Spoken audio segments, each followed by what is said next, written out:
What's up, Dub Nation? Hello, William.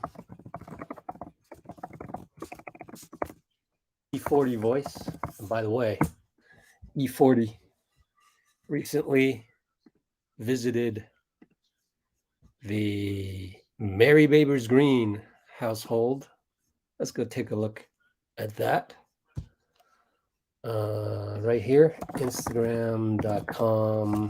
Oh, shoot. I don't remember her. Mary Babers Green. Let's check that. Babers Mary. No, that's not it. And One's Green Mom.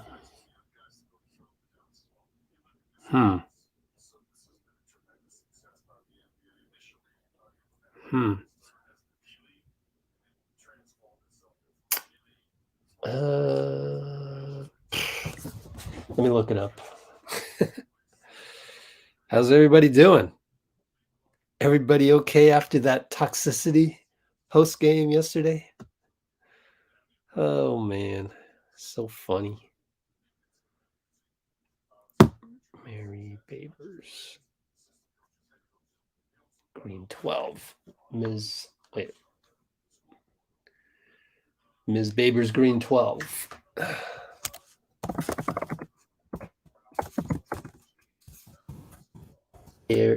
Babers Green 12. And so right here, oops, I should have logged in, but she got a visit from E40. Pretty cool. He went to the Detroit game, Warriors at Detroit. And so pretty cool to have E40 over at the house, isn't it? That's pretty cool. NBA.com.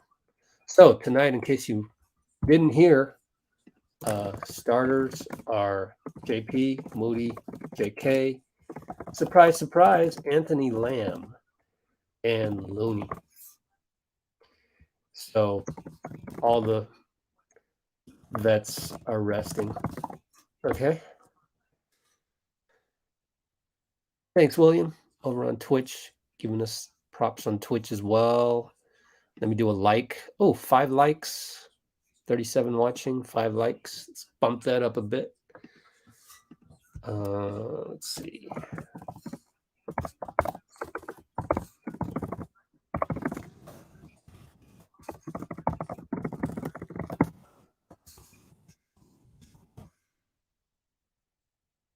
Okay.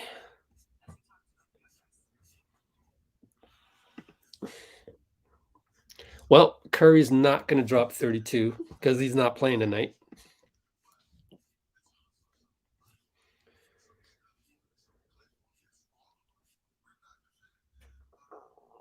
Rosha and Josh. Who's that? The Nets problem seems so much bigger than ours. I know. Let me come back to that. Yeah, Patrick. PBJ, baby. That's why I have him in the title. PBJ, question mark? Ooh, I can't wait. Can't wait. I mean, there's some good entertainment value tonight. Zion, and in fact, the NBC Sports Bay Area broadcasts really harping on the Zion angle and not focusing at all on our young guys. But Philippines. But let's go back to this. You know, it was funny. I just recently saw on Twitter somebody saying, you know, KD really asked for this, you know, that's how his life developed. Well, really? I don't know about that. I don't know about that because, and again, that's what we do on Twitter is we throw people under the bus. So it's not surprising that someone would say this, or that it would get tweeted, or that, the hot take.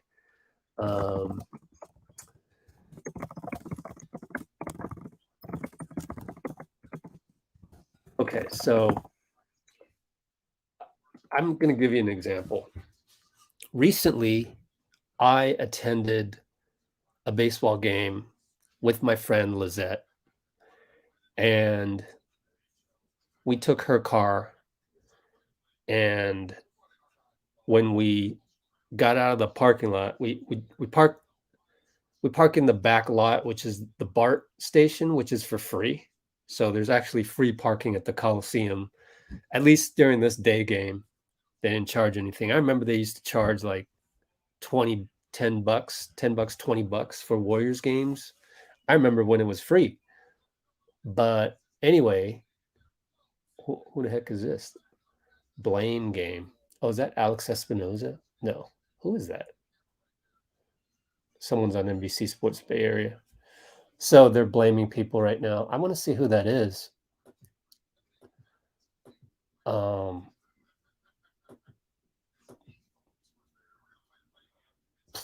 have no idea who that is. But anyways, we were parked in the parking lot behind. And we drove out, and right at the first stop sign, a bus is making a left and we're making a right. The bus takes a crazy angle and literally smashes into the car. It was like, and the whole left side. I still don't know who that is. It was sad. It was like the bus just destroyed her car, and I felt so bad. I almost felt responsible, because I was the one that said, "Oh, let's go park in the parking lot for free." Come out and the bus smashes into us. We're just, making a regular left turn, and they take a crazy angle. If you go see that street, how narrow it is, that would not surprise you. And it just, the bus driver should have been more careful, and the bus driver was like super apologetic and everything. But the bottom line is, my friend Lizette, her car was smashed, and actually it turned out that it was totaled. The insurance company marked it down as totaled and just said, up, forget it, we don't even need to get it fixed, we'll just cut you a check. Which I think was, I mean, it was still drivable. We drove it back. And so if Lizette is like KD, I mean, was that her scripting her life to suddenly not have a car?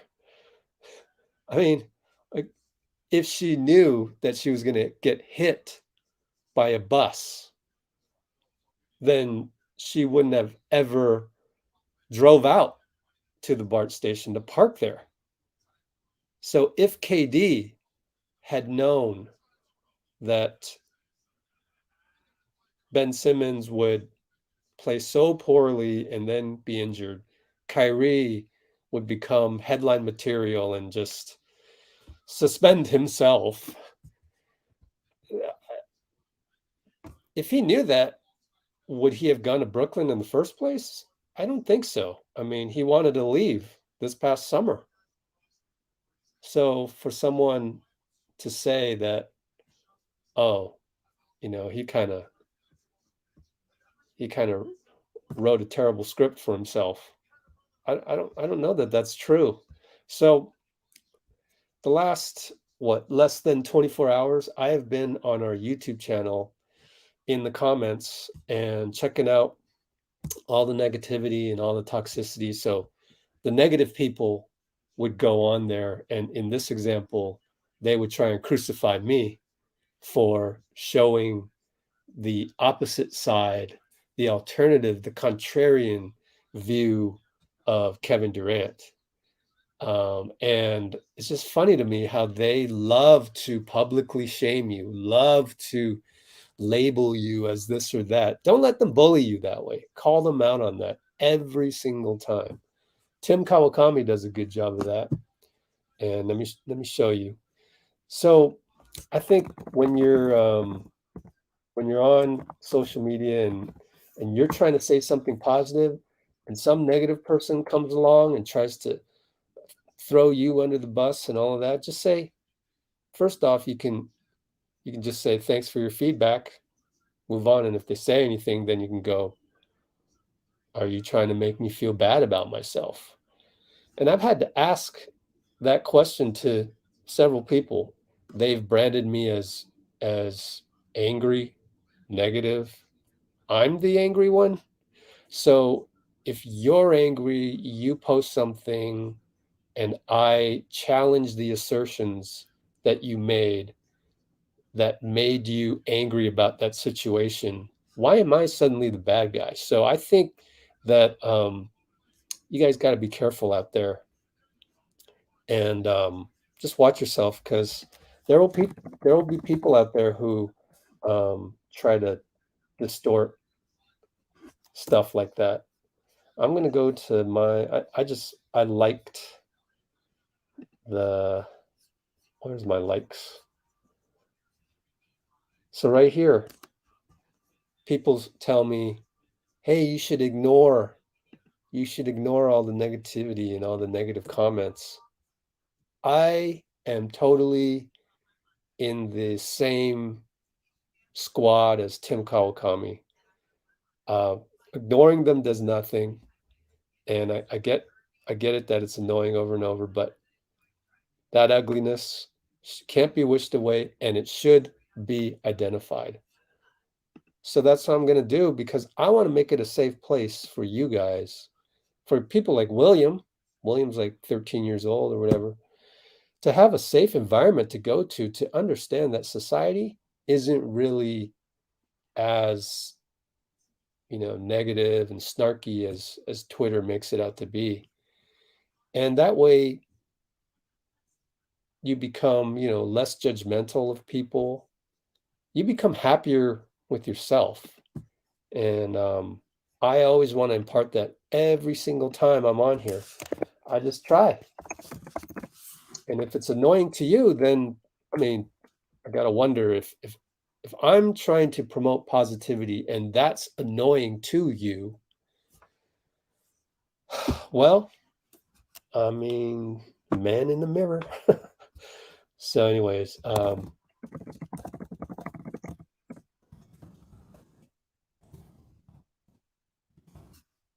safe haven. I'm gonna type that in right in there. So tonight, you never know. We might pull it out. I know a lot of people are going, what are you, crazy, Steve? We just lost 4 in a row. Why are we chalking up a scheduled loss like this? Well, I think it comes down to just trusting your performance staff and their expertise on load management. That's what Joe Lacob is paying the big bucks for all of these guys, be it Rick Celebrini, Carl Bergstrom, Drew Yoder, Danny Langford. I can't remember. Jacob Rubin. There's a lot. There's a lot of them. And Lacob and Myers have given Rick Celebrini a lot of free reign to hire who he needs to hire. They're always wearing those catapult vests.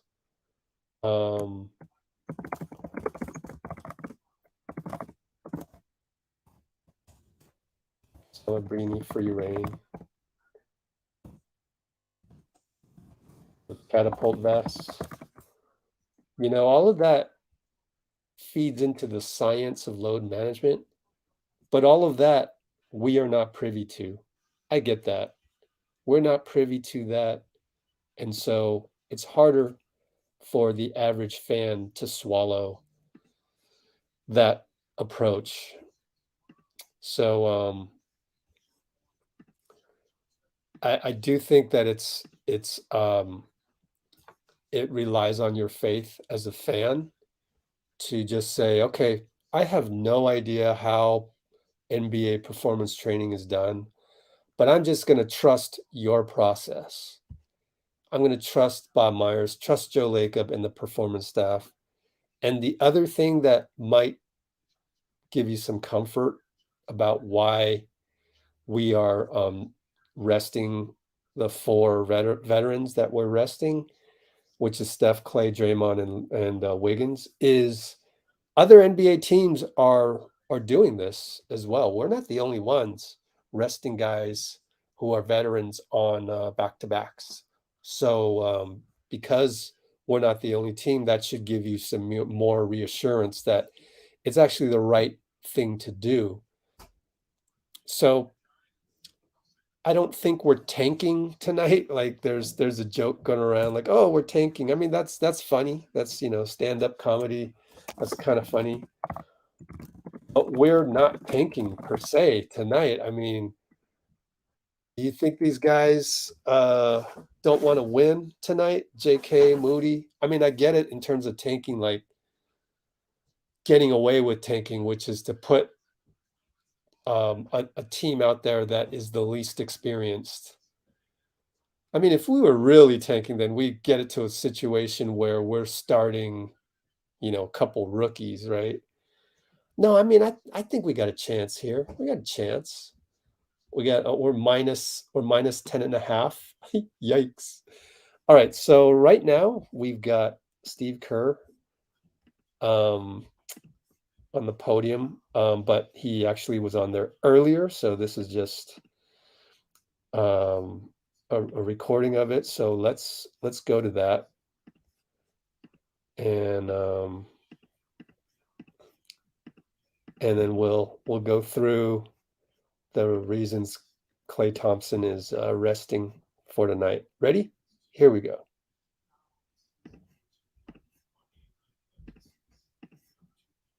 Kerr on Jonathan Kuminga.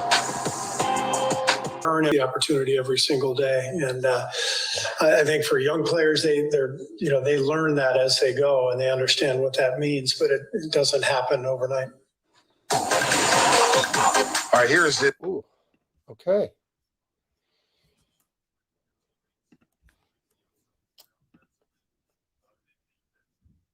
So there you go on Jonathan Kuminga.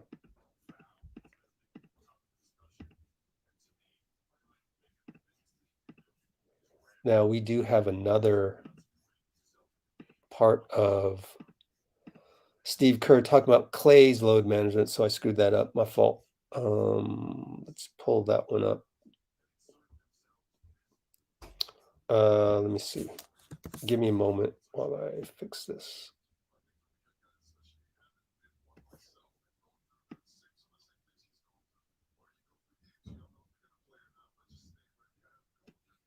Okay.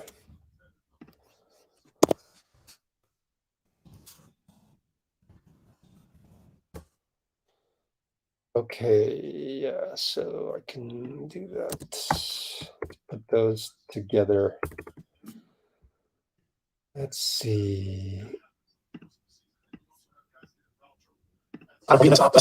We have Steve Kerr coming up for you in a minute as soon as I can figure this out.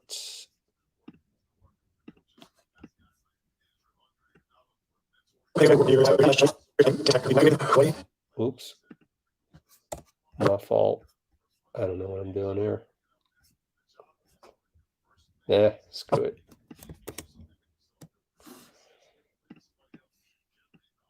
Kuminga, and then we have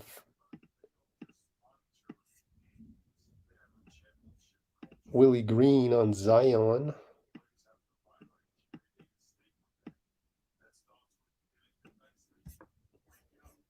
It's only 2 minutes and 44 seconds.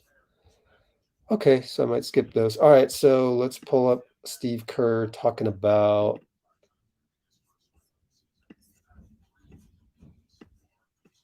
resting Clay. Here we go. Ready? Boom, it's right here.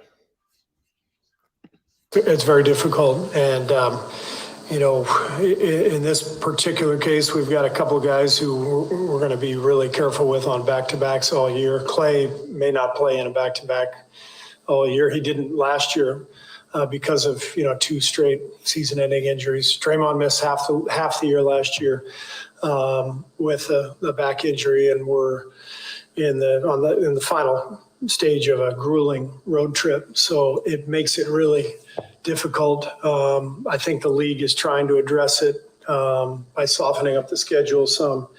But it's, I think about it all the time. People, spending good money to see a team and then someone doesn't play. That's not something I'm ignorant to. I know that is painful, and we've had a lot of discussions with fans over the years who have been in that situation. But ultimately, the player's health is the number one factor in our team success and even in our fans' satisfaction in the long run, because we want to keep guys healthy and going throughout the season. So ideally, it's a 65-game season and everybody plays every night. But good luck getting that past. Maybe 70. All right, Steve. Here we have, thanks, Jan. Man, Jan has been doing some great positivity work, basically, in the comments on the channel. I really appreciate that, Jan. You have no idea. I mean, first of all, that takes a lot of guts to put yourself out there, to basically, it's like putting on a Warriors jersey and going to Detroit, Charlotte, and Orlando. You're going to have that X on your back immediately. I know the feeling, man. And for you to be courageous enough to face all the haters, I really appreciate that. So we have another question here. Where is it? Oh, Wiseman and Kuminga, are they tradable? I think it's too early to trade them. Like, we're at the 23 mark. Are Wiseman and/or Kuminga tradable? I think it's too early, right? Like, Kuminga's barely got any playing time. That wouldn't be fair to trade him. Like, we don't do that here at the Warriors. We give you a chance first to prove yourself. Oh, he hasn't even gotten that chance. And Wiseman, man, he's only played 9 games after a year and a half off due to an injury. And I think we need to give him time. We talked about that yesterday ad nauseum about Dwight Howard. And I just don't think we need to push the panic button yet. I believe that there's room for James Wiseman to improve his timing to the ball. His timing to the ball is very average right now. So if he can increase that and improve his reaction time to the ball and go grab that ball, whether it's to catch on an alley-oop or whether it's a rebound, and lots of times it's not entirely his fault. It's that whole, I want to say, disease that we're having right now with the bad defense and the bad offense. Like, there's just too many mental lapses and not enough urgency of boxing out the guy at the right time. So the one where James Wiseman got the and one and then slammed the ball into the stanchion, mad at himself, not at the ref, mad at himself. Scott Foster doesn't accept any of that during his games. Therefore, he issues a tech on Wiseman, and that's Wiseman instant -4 right there. 2-point play +1, technical +1 and 1. And I do believe the guy missed the free throw. Draymond did not box out his man, and that guy got 2 points. And so a lot of times Wiseman is the victim of the entire squad not playing well. Kind of cool. We got the Run TMC jerseys tonight. It's just weird seeing the old school logo on the NBC set and in the logos and stuff. So, where are we? I don't think they're tradable right now. I don't think they're tradable. And who would you trade them for? What are you going to get back? Are you going to get back somebody better than Kuminga can be like tonight?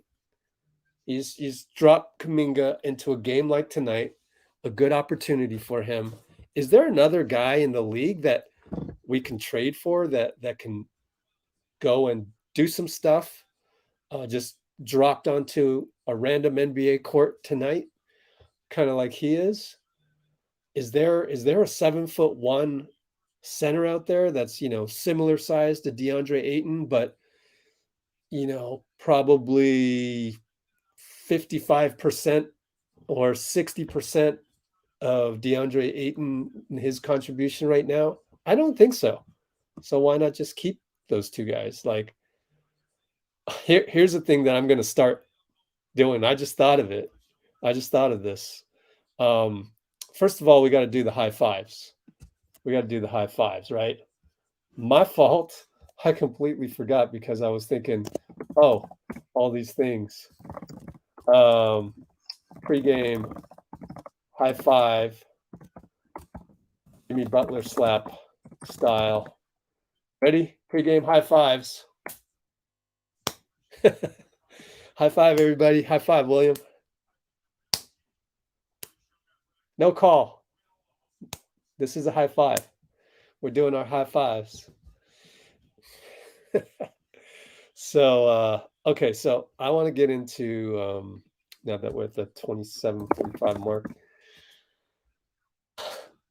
can we stop thinking of players' performances and bad performances as cancers? They're not tumors. Like, you have a bad game, you're not a cancerous tumor. We don't need to just chop you off and trade you for some other piece of meat on the way back. Sheesh.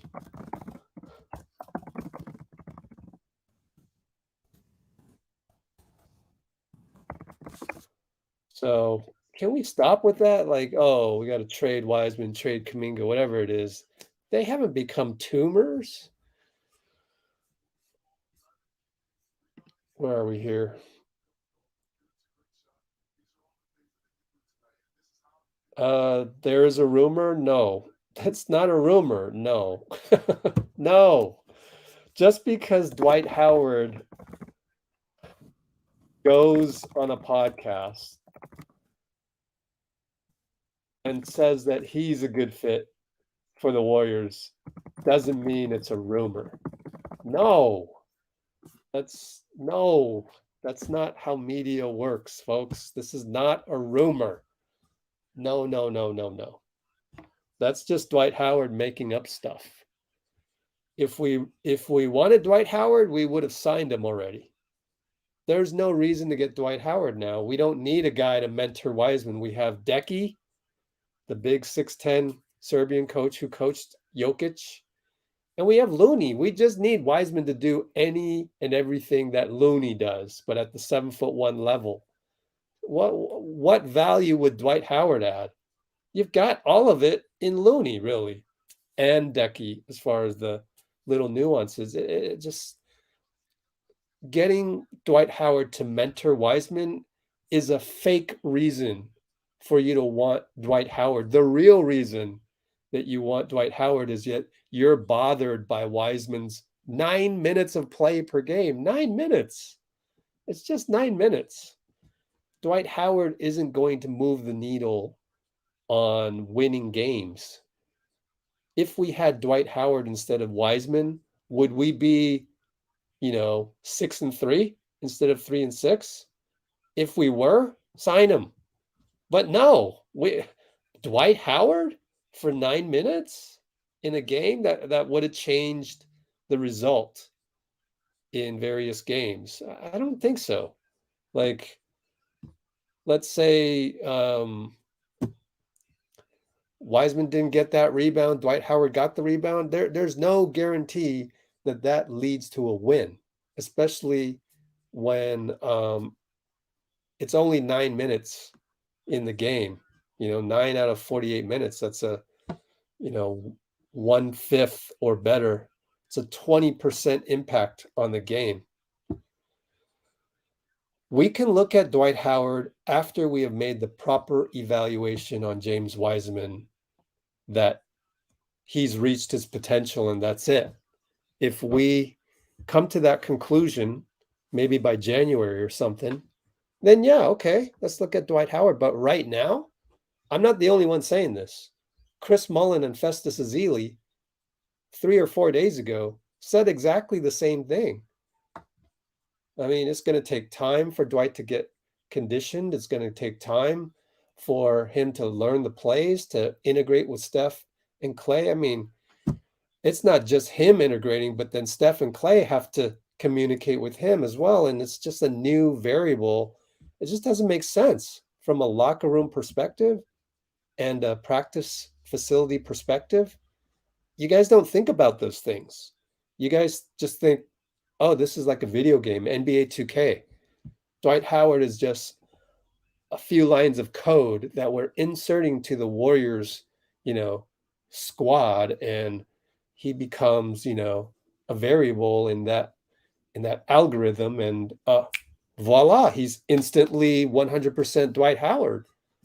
We don't even know what 100% Dwight Howard in the context of the Warriors is, let alone, I mean, we know what Dwight Howard is 100% in the context of the Lakers, but we don't have the same players as the Lakers. And it would take time, a lot of time, to integrate Dwight Howard. It just doesn't make sense. It doesn't make sense right now. Maybe later, if we're in desperation mode, I get it, but you're acting like we're in desperation mode now. We're not. It's 3-6, 9 games out of 82. So I think just don't be so impatient. What are my thoughts on Poole's defense? If you were with me yesterday, you know well my thoughts on Jordan Poole's defense. I complained about it a lot during the live stream. I pointed it out. Remember the pick and roll where Clay got picked and he just pretty much let his guy waltz? I could have scored on that one. It's the desire. It's gotten to a point where it looks like it's the desire. So if he can just fix the desire part, which he did in what was it, Charlotte? Remember he had those 2 or 3 steals and he scored 9 straight points. Remember that? 2 straight threes. But those were more like steals and gambling rather than straight up fundamental point of attack defense, which he has a lot of trouble with.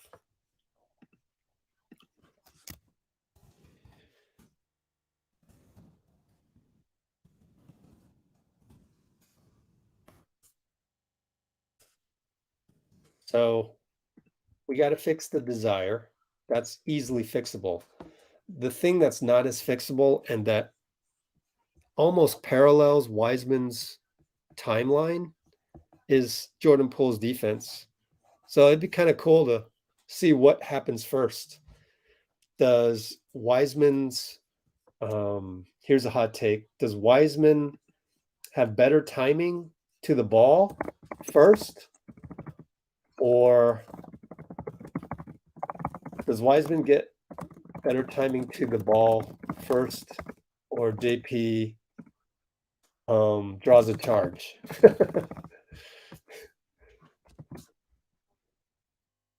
Yeah, so JP's point of attack defense leaves much to be desired, and yeah, the desire part, that's the first part. Oh, here we go. Relax, bro. Just because we have a na. Relax, bro. Let me just reply back to this guy.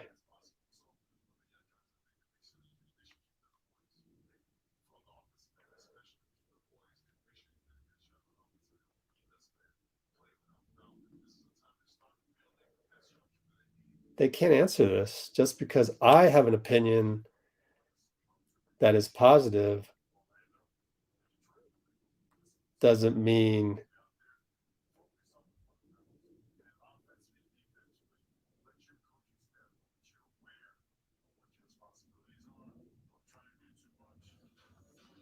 you need to complain about my positivity.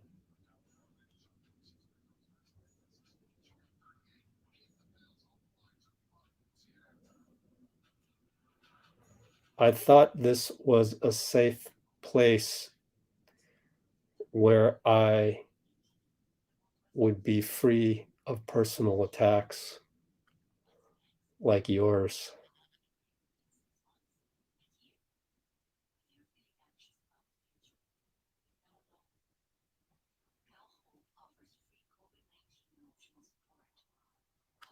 Especially from so-called Warriors fans.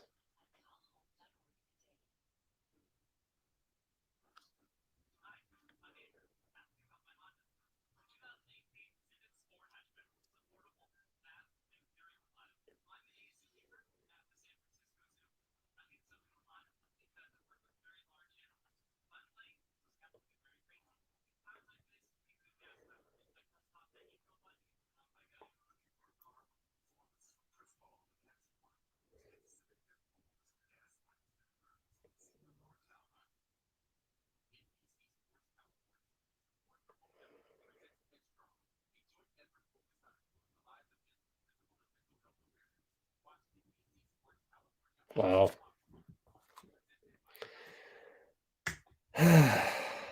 Everybody's so down on Wiseman when that's not even the main issue. That's not even the main issue. Can we get the starters to not throw the ball away at the end of the game? Can we get the starters to not foul 3 times within 54 seconds in each of the third and fourth quarters? I mean, literally, look it up. 3 fouls by people named Steph Curry, Draymond Green, Kevon Looney, Klay Thompson, or Andrew Wiggins. Literally. I pulled my hair out on that as much as I pulled out my hair with JP's horrific on-ball defense. Don't think there's not enough blame to go around. There's plenty of blame to go around. It's just that these negative people on YouTube try to influence your behavior. They pick an easy target. They bully. Let's go bully Wiseman because he can't defend himself right now because go look at his numbers, blah, blah, blah. It's like, well, Wiseman didn't throw the ball away twice last night. He didn't. The second time Steph threw the ball away, Draymond had to foul to stop the fast break.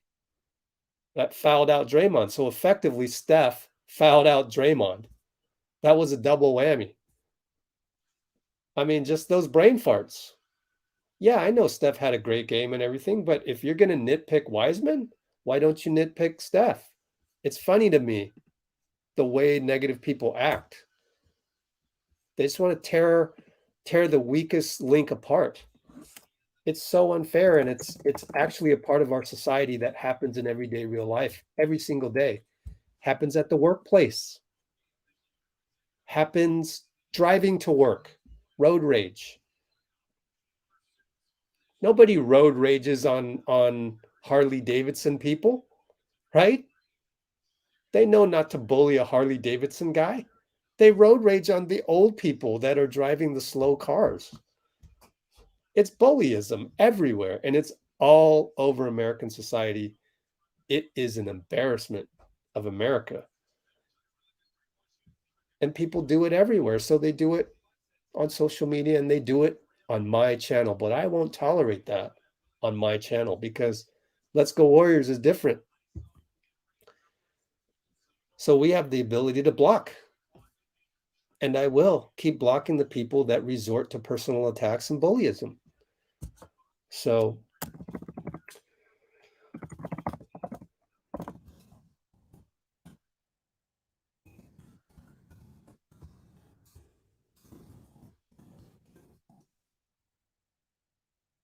we're about to tip off here.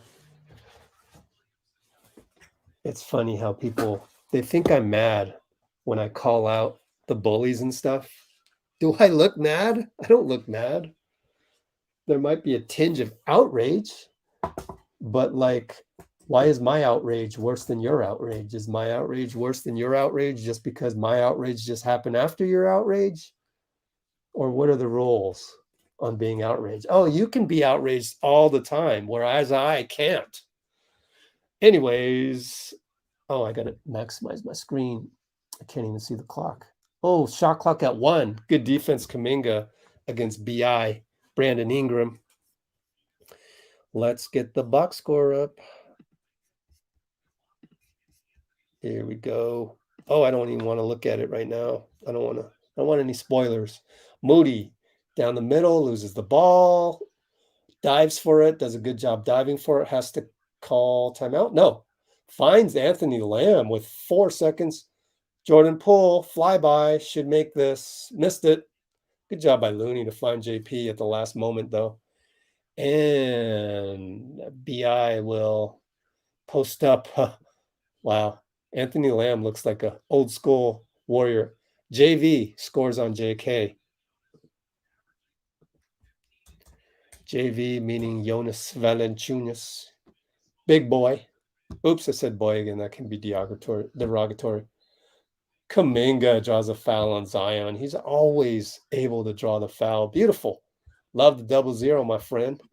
JK with the 0-0. Old school Run TMC jerseys. And what was I going to say? Yeah, so didn't mean to call JV the BOY word. I gotta be careful with that, even though it's more of a term of endearment for me, honestly. So let's pull up the stream right here. Bucket good, both of them. Good job, JK. Hit both free throws. Remember, he used to have some problems at the free throw line. Oh, BI for 3. No good. Oh, good jump by Anthony Lamb against JV to grab that rebound. And we're 10-29, 10-28, 10-27. Slip past JP to Lamb. Over to JK, baseline attack. Over to JP, opposite corner, no good. Zion leaps. JV saves it. Uh-oh, here they come downhill. BI against Moody. Oh, they call a foul? That seemed like a phantom foul, man. Let me rewind that real quick. Let's see. The most fingernail-ish fouls. Wow, what did you want him to do? I guess he tapped him on the knee. Backpedaling. I mean, that, you can't even teach that. You can't even teach. Imagine teaching that defense right there. And BI misses a free throw, so it was worth the foul. But imagine teaching that.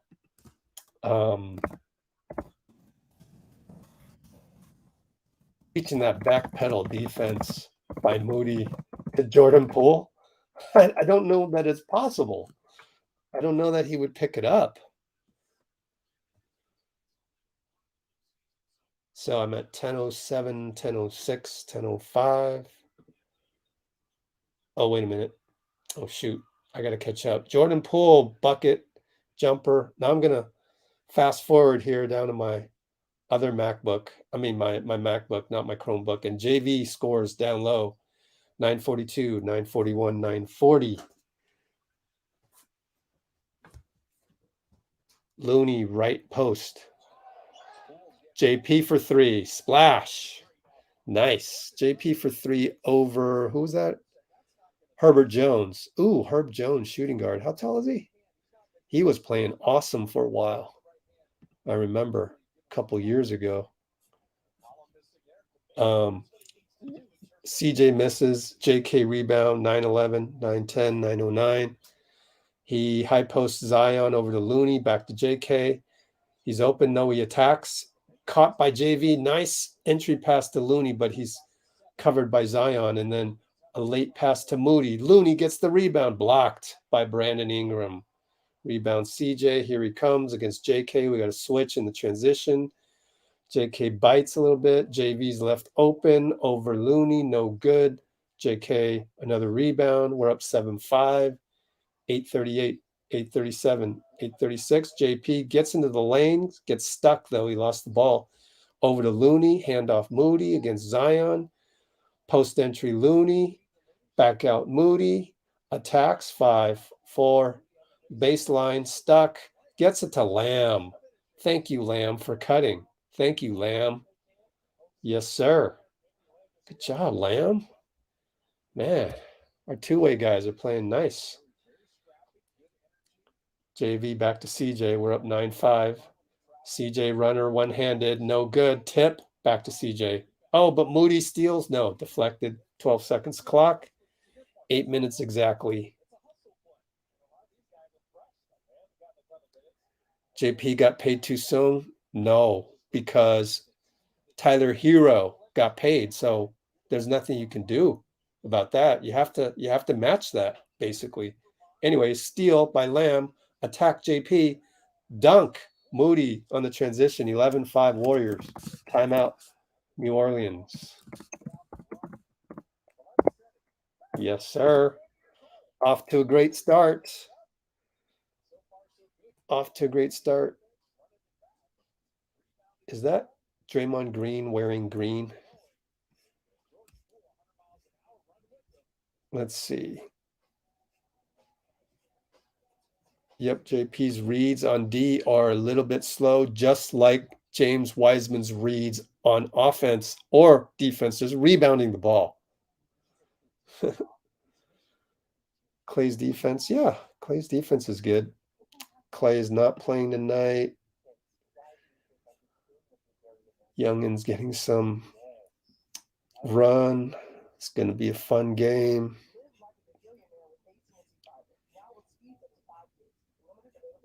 Is Lou Williams still in the league? I don't know. Aref.com, Lou Williams. Let's see. Yeah. He is.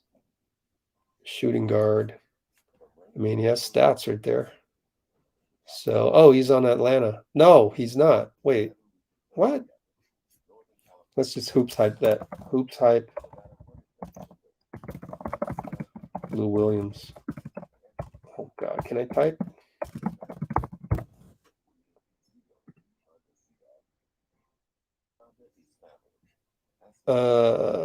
Latest episode of Draymond Green Show.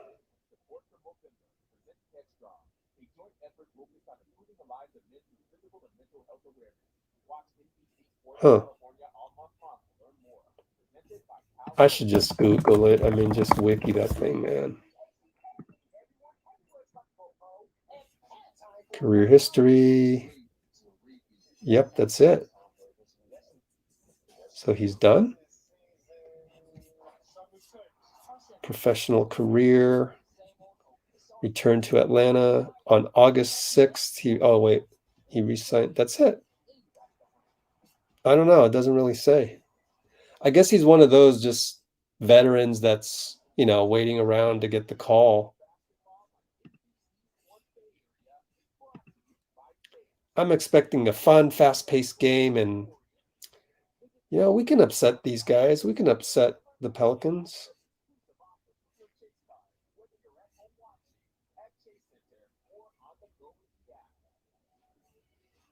Yeah, we'll see what the lineups are. Okay. We are back to live action. 7:46, 7:45, 7:44. Zion, post up Looney. Lefty, good. Too easy. But I like Lamb's movement. Did you see he was there to help? He was there to help. But he just outclassed Looney. JP misses a 3. JK skies, but no, JV gets the rebound. Outlet CJ, right side versus JP. Down in the corner to Herb. Over to Zion, posting up Looney. Back out to BI against Anthony Lamb. So it's interesting. Oh, BI gets past Anthony Lamb. Just uses length to get by him. And it was a KD-esque double slam. I mean, two-handed slam. And JP turns the corner but misses the layup. Ah, too bad. We've seen him make a ton of those, but just was a little too hard. And here's Zion strong on the baseline, assists CJ, and that's 2 straight buckets or 3 straight buckets. So just like that, we're tied up 11 apiece, 636, 635, 634. Left side, Moody. Over to JK up top against Zion. Here comes JP, flare screen. JK makes a move but stops at the free throw line. Out to JP, who makes a couple moves. Back to JK. 1 on the clock. Too late. Oh, JK slammed the hell out of the ball into JV. It's not going to count, though. It's way after the shot clock. But wow. Wow, JK.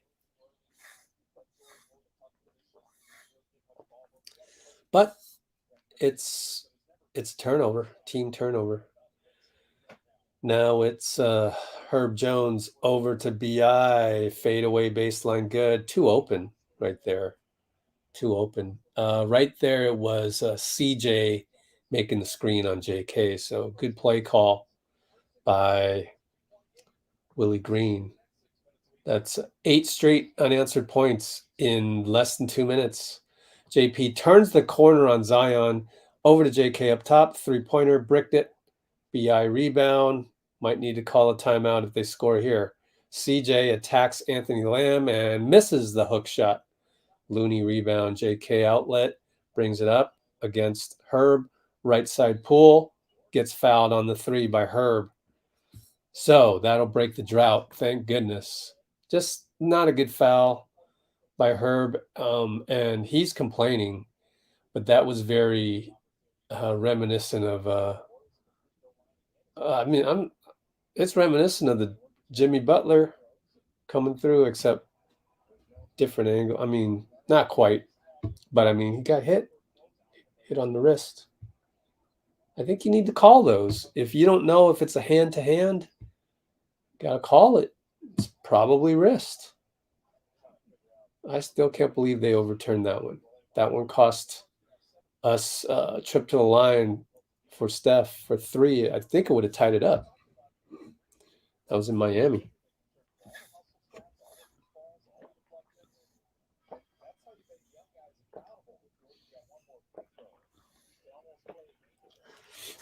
And so we got JP at the line for one more. New Orleans Pelicans color commentator is Antonio Daniels, formerly with the San Antonio Spurs.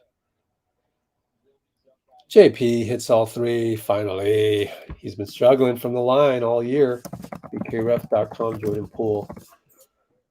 Let's look at his free throws real quick. 26 for 33, under 80%. That is shocking. Anyways, 514, 513, 512. CJ attacks, finds JV. Looney has to grab his arm. So Looney now has, I think, 2 fouls? No, 1 foul right there on your screen.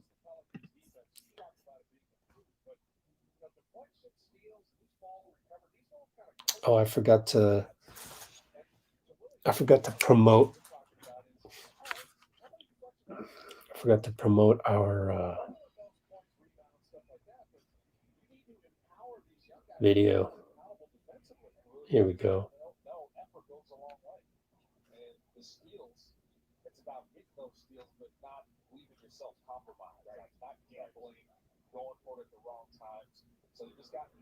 All right.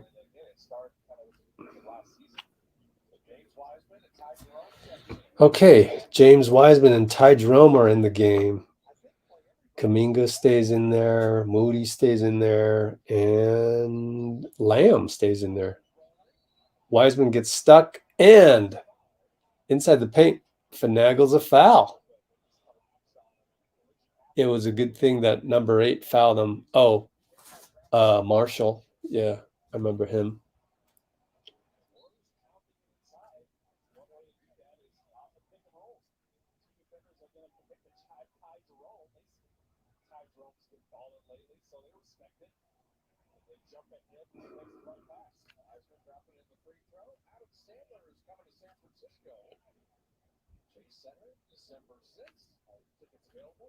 Wiseman makes the first.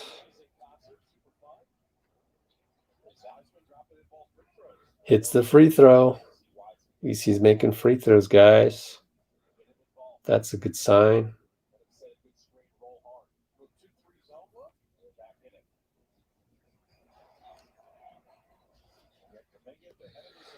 All right, CJ pulls up against Kuminga, no good. Wiseman rebound, good rebound. Wise brings it up to Moody, over to JK left side. And Moody inside the paint, fade away. Oh, in and out. Oh, James got fouled by JV, and they finally call it. Good job, James. Good job, man.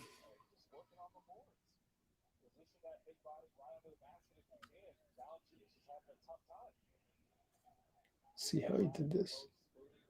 Way to be tough right there. He was tough with him. Good job, James.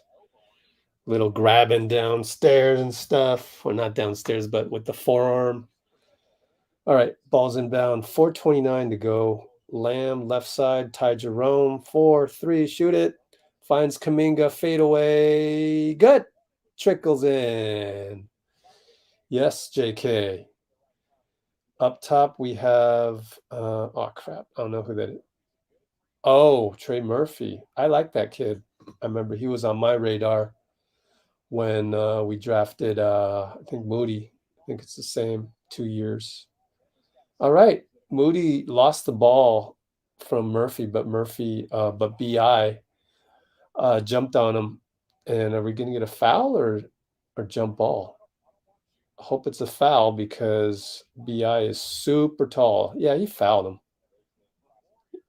But they didn't call that one. And then he tackled Moody, even though it was a loose ball. And we're in the penalty. Hey, look at that. We're in the bonus. I'm sorry. We're in the bonus. That's crazy. Uh-oh. There's, what's his name? Alvarado. He killed us last season, remember? Little point guard they got. Alvarado. He killed us last time. But we're up 5. Isn't that cool? We're up 5. BI throws it away. It was a thread the needle over to over to Marshall that only caught air. I kind of like BI. Anyway, Ryan Rollins in the game. And so is J Mike. Ty Jerome. What a 5 that we got there. Have they ever played with each other here? 2 two-way players, guys. Ty Jerome attacks. He's stuck, but he finds a seam. And 1. All right. Ty Jerome. NBA referee assignments. Let's check and see who's with us.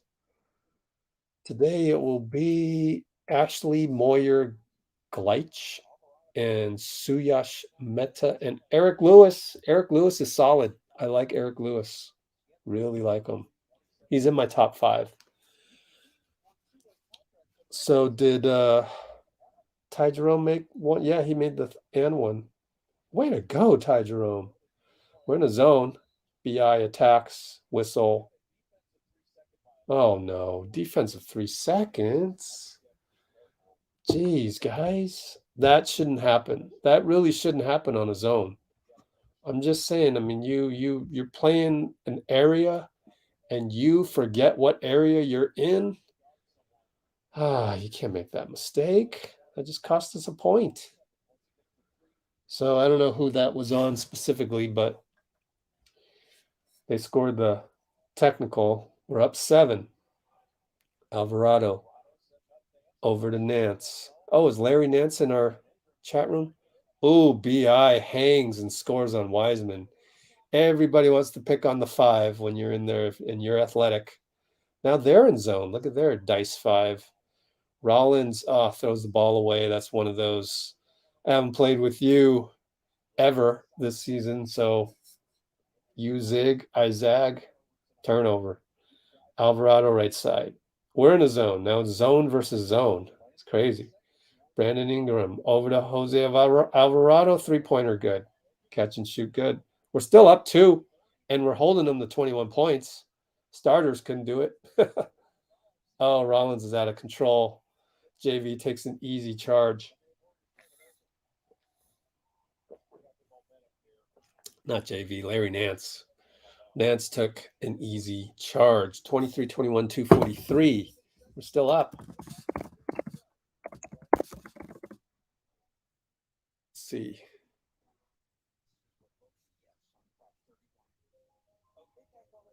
Yeah, crazy though, but we are currently trying to sustain a lead. Incredibly. They need to cut this Rollins guy. Good Lord. Wow. Havoc, man. You're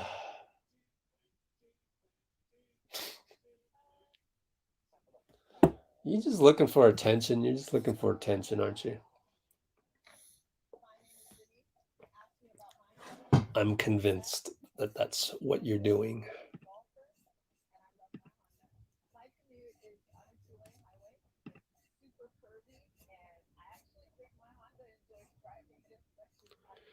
Cut this guy. Trade that guy.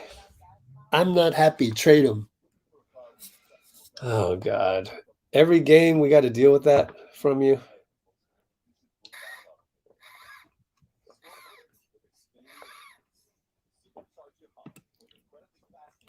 Right?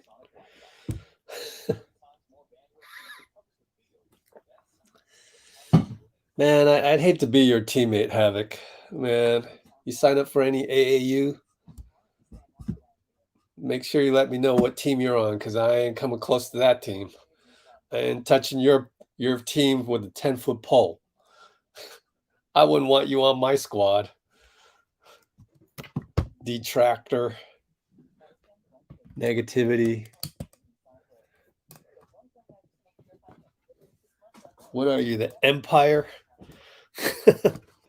You're like, you seen Andor, latest episodes? Andor's like a prisoner.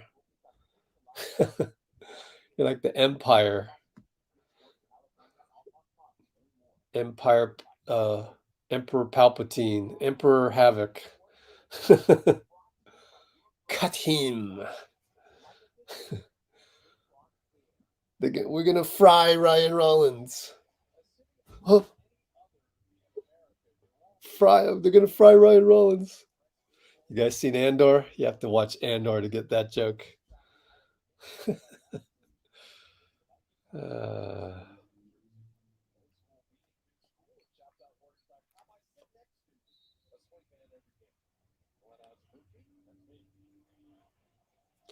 All right. Alvarado brings it up. 23-21. And it's over to BI. BI going to stick with the second unit here. He attacks J. Mike left side. Wiseman with the help. Great timing right there, Wise. Great timing. 226 mark. Wise had great timing.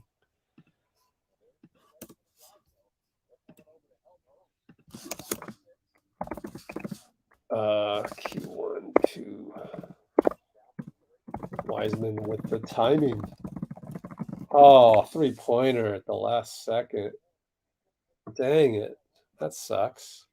Well, they're up 1 now. And here's JP against Alvarado to Rollins over to J Mike. Now Wiseman high pick and roll with JP downstairs, downhill. Good job by JV on the defense. Poole over to J Mike's got to force a 3. It's a brick. Not a good sequence again. BI. I hope those stagnant offenses stop. BI pulls up. No good. Wiseman rebound. How many rebounds for Wiseman? 2 rebounds. Poole against Rollins. They're in a zone. No, they're in a man. Okay. Wiseman gets fouled by Nance. I'm sorry, I keep saying JV. That's definitely not JV. He's like half of his size. Or really 3/4 of JV's size. 2/3. And because we're in the bonus, Wiseman gets a free trip to the line.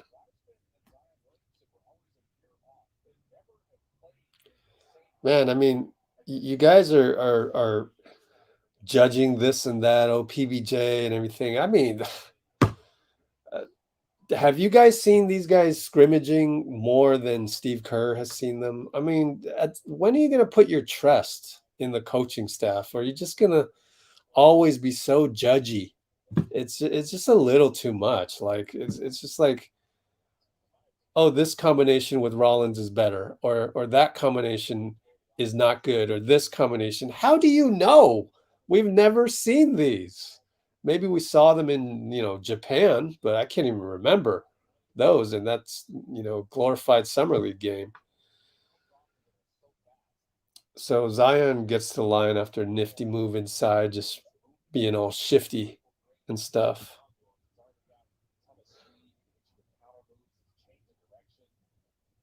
Let's look at little things like this. Oh, good defense by Rollins against Ingram. I mean, the reps for these guys are so few and far between. How can you judge people on it? Just let them play, and let's root for them right now, because I mean, really, there's nothing else to do. Can't really judge them based on just limited minutes. J Mike baseline. Oh, almost threw it away. Ryan Rollins 3-pointer. So now does Ryan Rollins, get promoted to the starting unit? So if you're going to cut him and then he hits a 3, now what? Shouldn't he get the other end of the spectrum? Shouldn't he be able to, enjoy the spoils of the riches? I mean, come on, be fair to guys. And that's where, again, if you're a negative person, you're going to always type in negative stuff. I mean, when are you going to praise? I'm saying on Let's Go Warriors, we have an opportunity here to praise when somebody deserves praise. And we should give it to them, because everywhere else, people are just judging and criticizing every single moment they can get. Don't you want to be different, or do you want to be just like Twitter? I mean, why? Anyways, corner 3, Ryan Rollins. Oh, no good, but Wiseman, good timing. Got another good time, just couldn't pull it down. And New Orleans is going to throw the ball away. So it's our ball with 34 seconds left. I guess Zion, bad outlet. And we have Ty Jerome into Wiseman, into Poole. That's a foul? No, he just lost it. Oh, it was a bad pass by Wiseman. I wonder if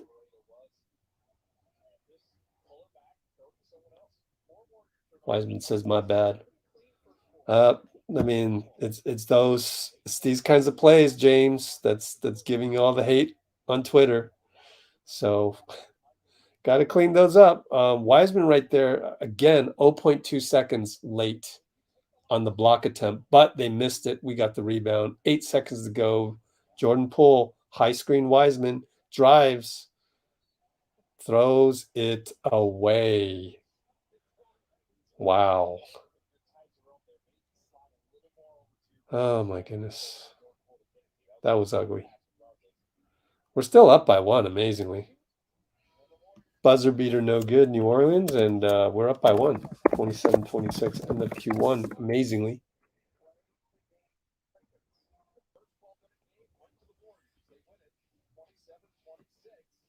Oh, tell me about it, DL. Tell me about it. All the stand-up comedy, i.e. throwing people under the bus, it's just, wow. But what do you expect? 4-game losing streak. They can't handle it. They can't handle it. So anyways, we got welcome Warriors for life. We won the quarter. We held them to under 30. In fact, it was only 26. Hey, someone cracked the pipe, and someone let the water out of the pipe. Remember that happened? Wasn't that in New Orleans? Do you guys remember that? Yeah, man. Yeah. Yep. I mean, that's the only problem with Twitter is that you can't delete the comments that say that you get on your tweet. Can't delete them. That's the difference. But YouTube grew up in the era of there's these creators, they're going to put their video on YouTube, and naturally there's going to be all these haters. So YouTube sort of inadvertently came up with a more effective anti-hater technique, which is the ability to block, but also to delete their comments and just not have a hater be able to engage on your channel.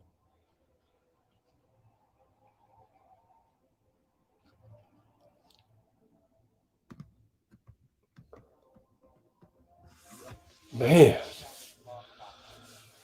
instant comparisons from Havoc. Oh man, do we need to compare every single time? Always comparing Wiseman to Looney, and you're separating the team. Bring the team together. Root for one guy, root for the next guy. To just always point out one guy's playing better than the other, that's divisive. That's not very cohesive as a team. But hey, you're here, and I'm trying my best to,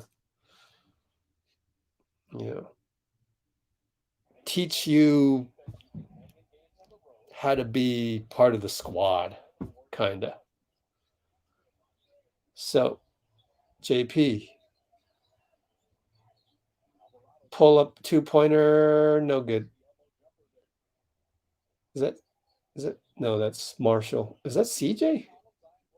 Yeah, that's CJ, number 3, right? Yeah, CJ McCollum. Post up Zion, back to CJ.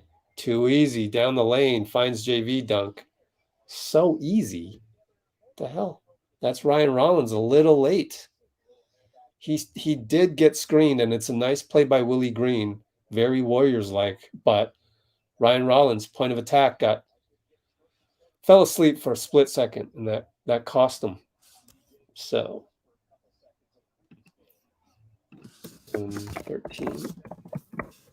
Ryan Rollins, POA.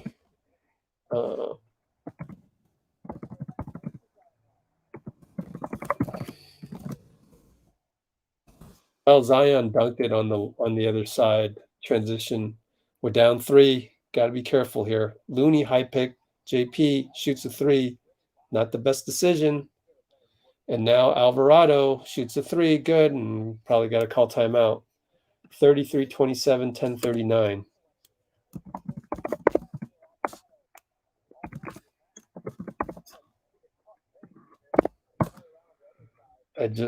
JP, oh man, shot selection not good.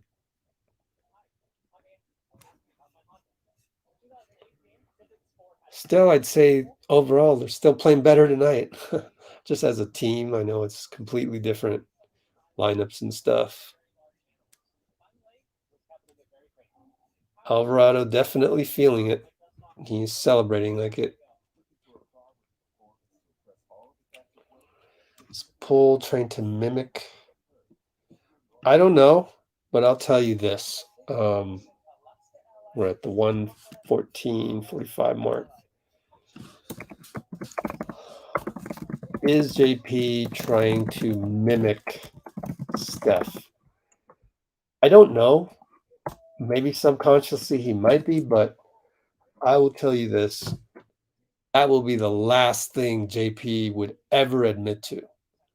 These guys like to carve their own lane, and they will rarely admit to emulating somebody else because they want to make a name for themselves.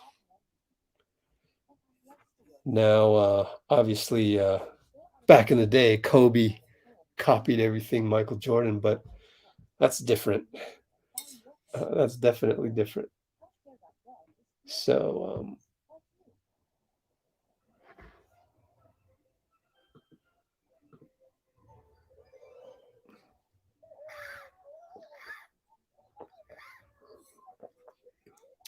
I don't know what happened to my stream. I got to restart it, which means 2 more minutes of commercials.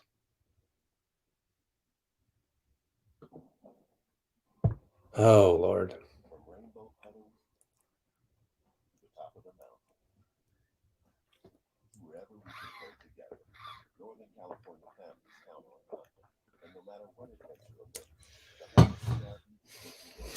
Man, I don't know. I need to watch a little bit more of the game just to kind of get a feel of Jordan Poole tonight. I would obviously love to see him run some plays.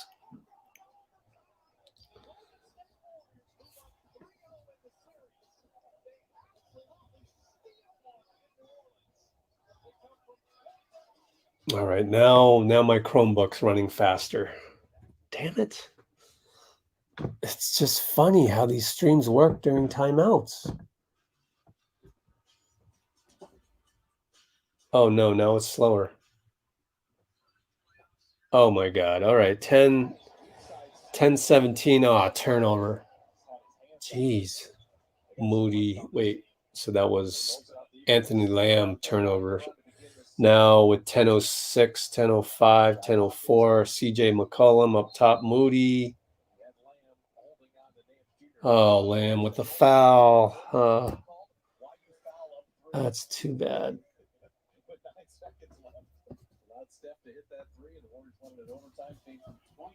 Oh, excuse me.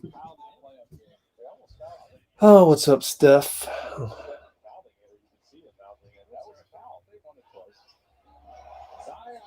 Zion about to dunk it. Looney fouls him. They didn't show the play leading up to it, so I didn't know what actually happened. It was a CJ McCollum drive. So, yeah, 35%. Oh, Zion misses a free throw.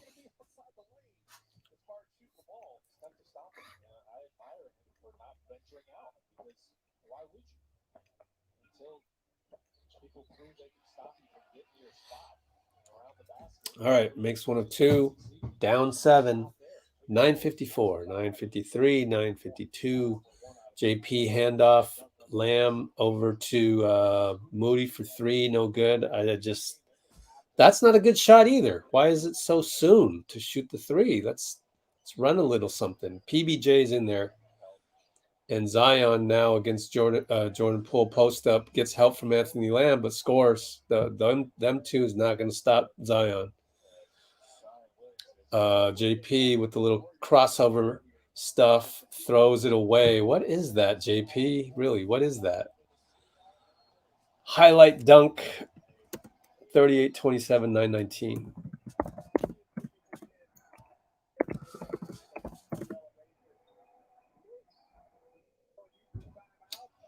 It's a little frustrating for me to see this, just these bad possessions. Do we have the ability to run a play through, 7 seconds? Can't even get past, we can't even hit the 14-second mark before we tossed up a shot, or JP, one of those, got too many moves in his bag and doesn't know what to do with it right there. So very, very frustrating to see that part. And I don't know what else you can do except to say, hey, man, play better. So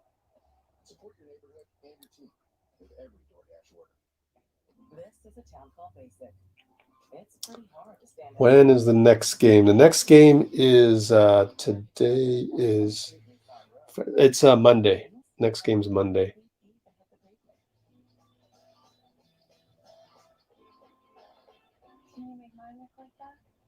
Why are people leaving comments on the channel during a game? If you have a game to watch or this live stream to go to.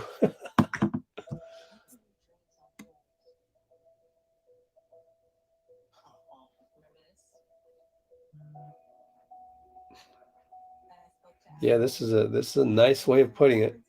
Nice way of putting it. Right now, Poole is forcing too much. He just has to look up at the sky and breathe.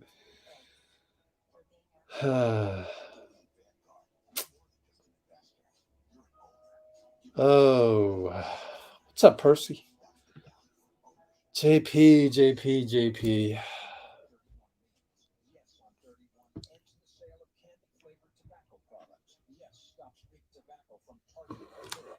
I just want to see us run some offense. Run something. Even if it ends up with a missed shot, let's get a good shot. And so I want to see this ATO right here and see what we're going to get out of it.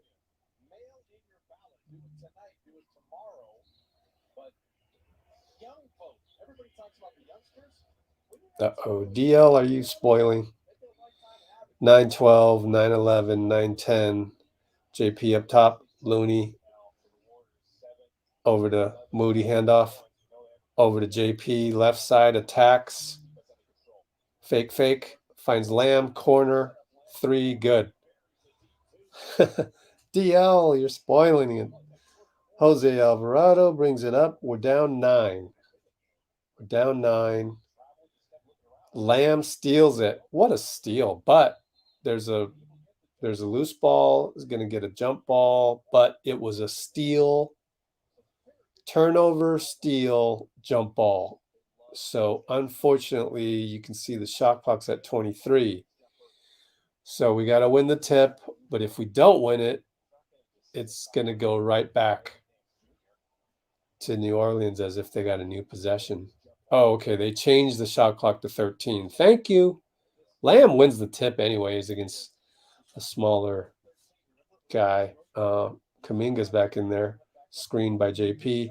To JP now. And then up to Moody. Over to Lamb right side. Back out to JK. Calls for a Looney pick. He's against Larry Nance. Will attack. Fake up.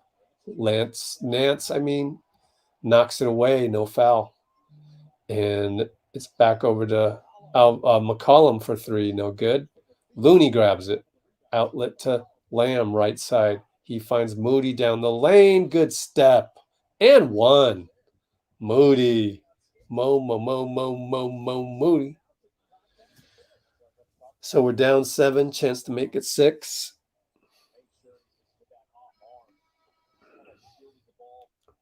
Are we worse now? I don't think we're worse than 2019.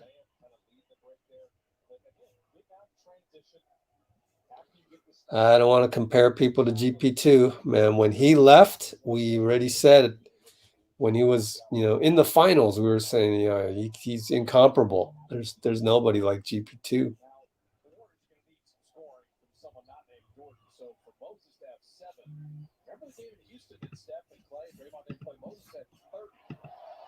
Dunk for Larry Nance.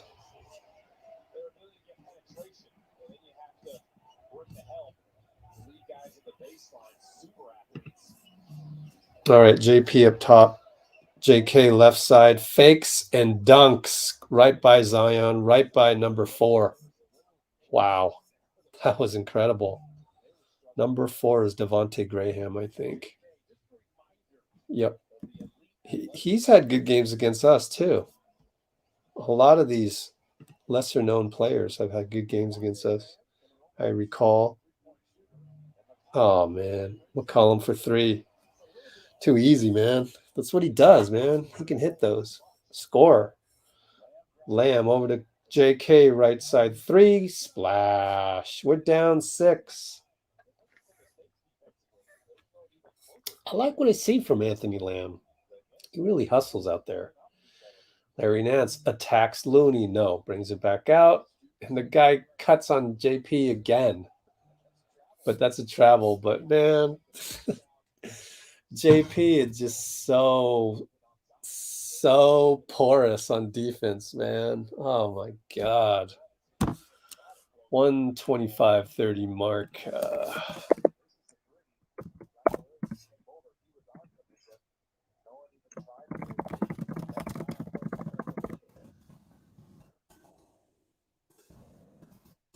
Shit, can't type.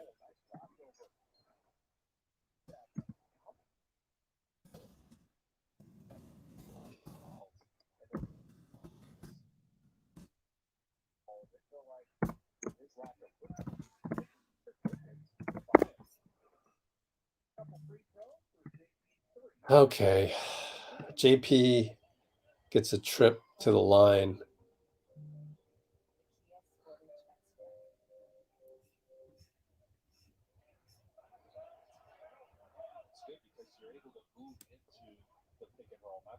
Oh boy, I'm not even going to address that, but I think some stuff is being taken care of in the comments. I appreciate it.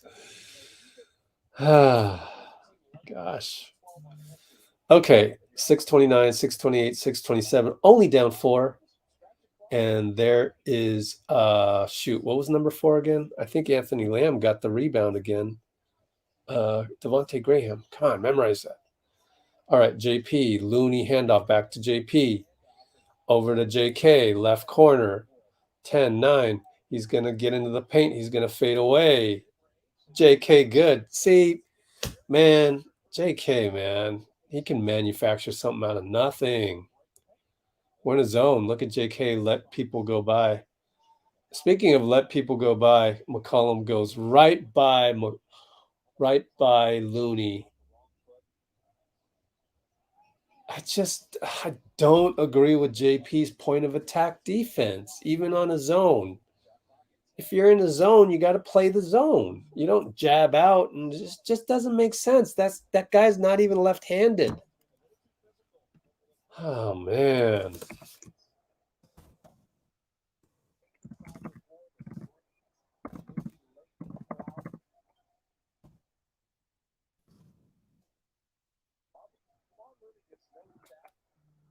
.532 mark. What are we, Q2? Man, anyways, I guess they fouled us. JP over to Lamb's, got to shoot it with 4 seconds. Straight line drive, good. Wow, Lamb, we're only down 1. We should not be down 1, but I'll take it, man. In that zone again, let's watch JP. Let's watch someone turn the corner on JP very easily. BI, left corner. Wow, that's what you're giving up. That's what you're giving up. I don't like playing zone so much to hide JP. I am an anti-zone guy. I really am. Like, I don't like zone. I just don't like it in the NBA, but I haven't really studied it that much, the analytics. Like, Eric Spoelstra pulled a zone on us, dropped the zone on us and screwed us up. So psychologically, zone can work to your advantage, but you can't be playing zone all game. And we're playing a lot of zone. And I don't know. I know that that JP has very poor point of attack defense, and therefore we hide him in the zone. But how about just putting pressure on them to say, hey, we need you to play better defense, and we're not going to play zone. We're just not going to bail you out on that. You got to play man to man, and you got to play it now. Or we're just waiting for the practice on Sunday, which will inevitably occur because we need to practice and have a pretty good, thorough practice on, I would say, everything: boxing out, man-to-man defense. So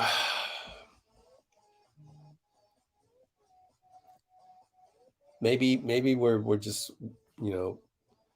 trying to make do until we have that hard practice on Sunday. And I don't know if it's going to be hard because you have a game Monday. You just flew back from the East Coast on Saturday.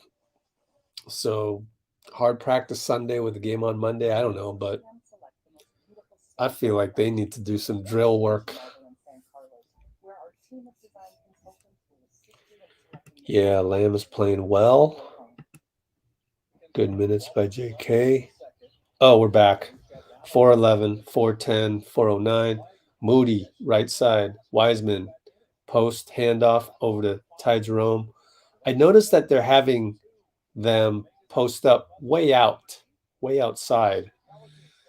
And JK misses a three. BI, right side against JK, attacks to the corner. CJ, behind the back twice against Moody. Moody's ready for him, but blows by Moody with a crossover.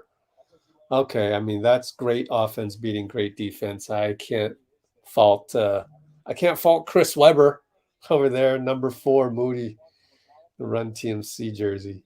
Anthony Lamb, pick and roll Wiseman. Wiseman is a little slow on that slip. And Moody misses, but Wiseman grabs it. Dunk. There you go.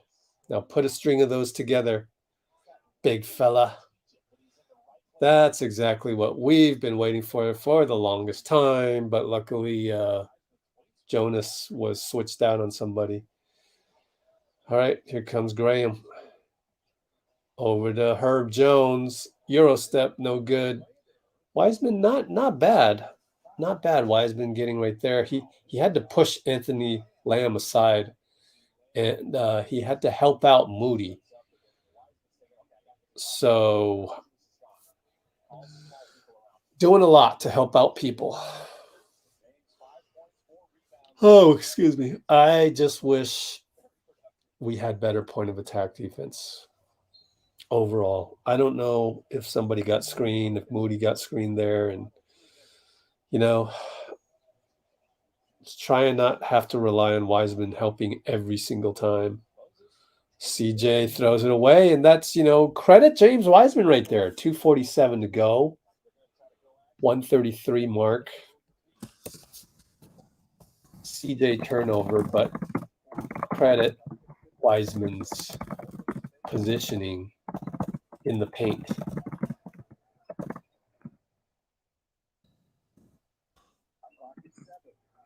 All right, Ty Jerome over to Kuminga, spins, has to back to Jerome for 3 from the logo, no good.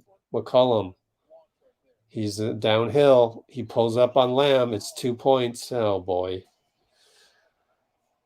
Yeah, we can't not let CJ get downhill. Pick and roll, Ty with Wiseman. He goes, misses Wiseman. Wiseman was wide open. Moody, not a good pass interior to Wiseman. That had no chance. He sent him a line drive fastball with him, 4 feet away. That was never going to find the destination.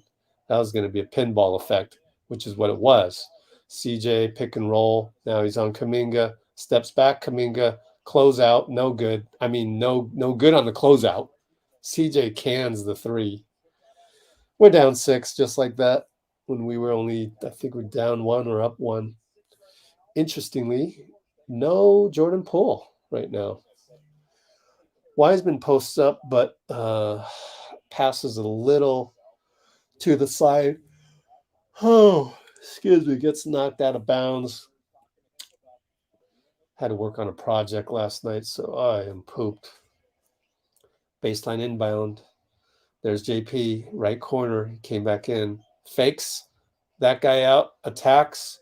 That's what he's getting paid for with those incredible head fakes on Herb Jones. Anthony Lamb foul. James Wiseman blocks it, but not going to count as a block.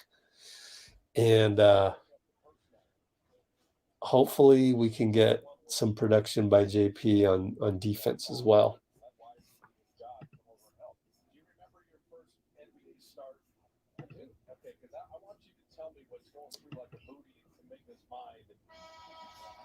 Yep.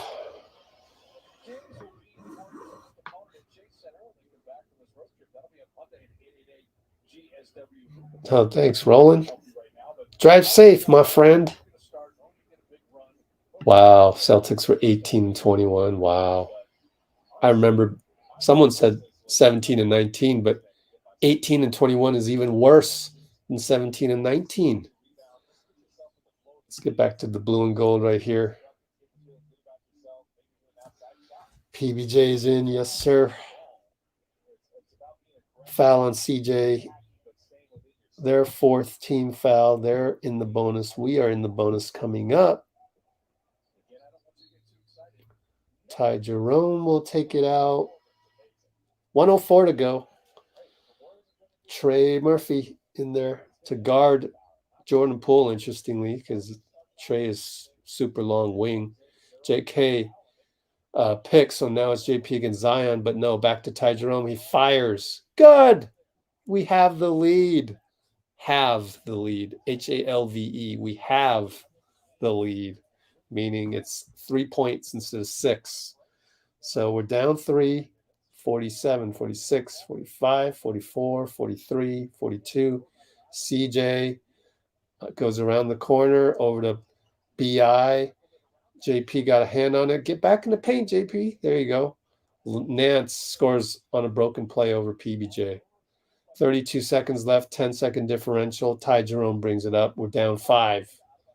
I'm happy if we can just make this a one-possession game. That'd be amazing. Pick and roll Ty with Wise. Ty, deliberate on his move, but the push shot is no good.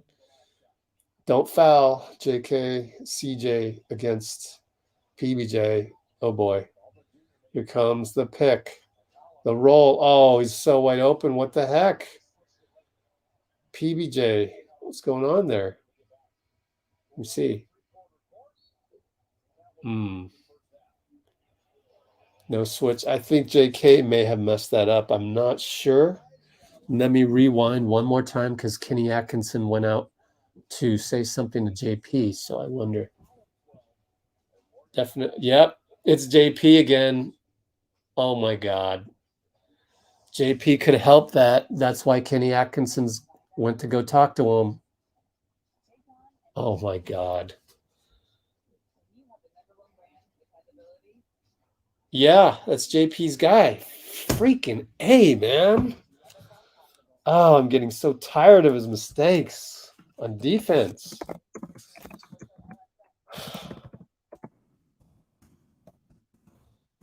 Kenny Atkinson gives him some words. I don't want to throw a guy under the bus. I'm not here to do that. But there's so much. Oh, last play of Q2. Oh, my God.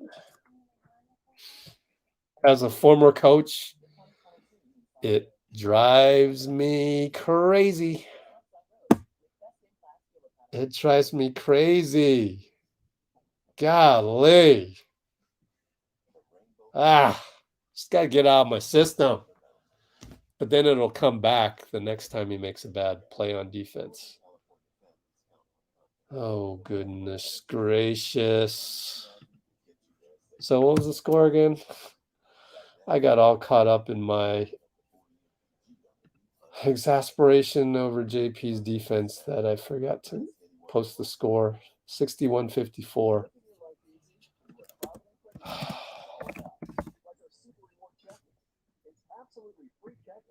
It's like they can't really discuss it because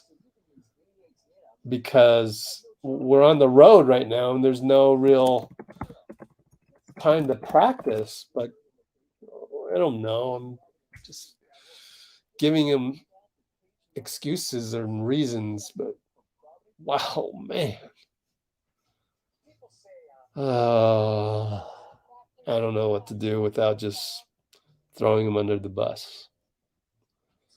I want to give him some benefit of the doubt. Maybe, it's just going through a mental phase where he doesn't even know that he's acting like he doesn't care about defense.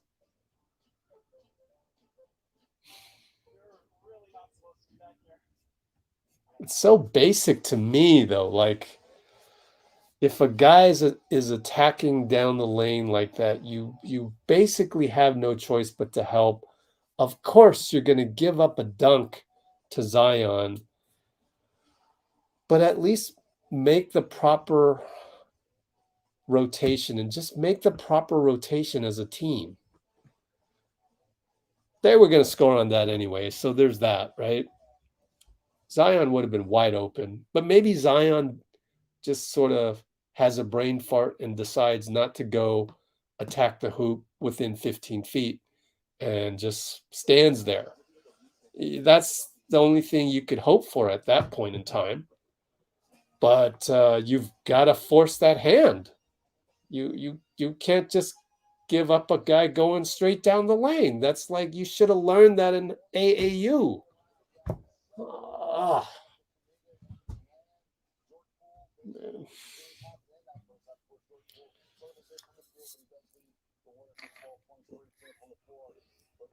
Yeah, Anthony Lamb. Anthony Lamb is solid. We have two-way guys, and they're playing great. I can't remember the last time. I mean, did Quinndary and Chiozza ever have a good game together? Man, this is pretty good. Now, as far as so that's the 141. Okay. Did Chiozza and Quinndary ever have a good game together like Jerome, Lamb? And then the next topic, I'll go ahead and address you, Havoc. Yeah, we did not pay Poole for his defense. Yep. We did not pay JP for his defense. Correct. NBA pays their salaries based on offense. They do. Can't dispute that. Other than Rudy Gobert, other than those, I don't want to say unicorns on defense, but it is sort of a unicorn contract. It is sort of a one-off. Other than those one-off contracts like you would give to Rudy Gobert, and he's not going to get that again, $40 million or whatever it is per year. We do not. The NBA does not pay contracts for defense. They do it for offense. And so you may say JP doesn't deserve $123 million, but he does because Tyler Hero got $20 million. So the market determines the price. And they didn't sign Tyler Hero for his defense. So if you want to keep JP for the future, if you think that he can get better on defense, if you want to not have any drama in the locker room that's contract related, if you want to keep Jordan Poole's agent happy and not have any of those negotiation shenanigans, during the off season or even during the season, then you just pay him what Hero got and give him a little bit more, because we all know that JP's better than Tyler Hero.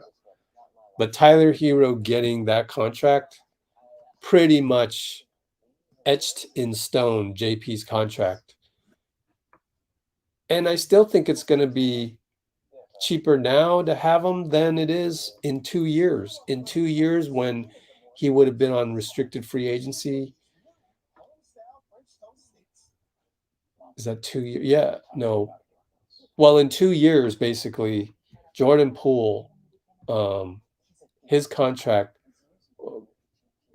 similar to his in 2 years will keep inflating. So we're still, the earlier you sign a guy, the better. So the whole thing of, Jordan Poole isn't worth this or that's just, it's the wrong argument to make. You should just tweet out the fact that I am mad about JP's defense. Just tweet that out. You don't need to say he's not worth 123 million, because he is. Because of offense. You pay a guy for offense. So to tweet something like JP isn't worth 123 million. No, but he is. Just say what you're mad about. Just keep it at that. You don't need to, start attacking a guy's contract situation, which this was not really defined by Poole. He just so happened to have his contract come up, and then Tyler Hero's got signed right before his. He's lucky.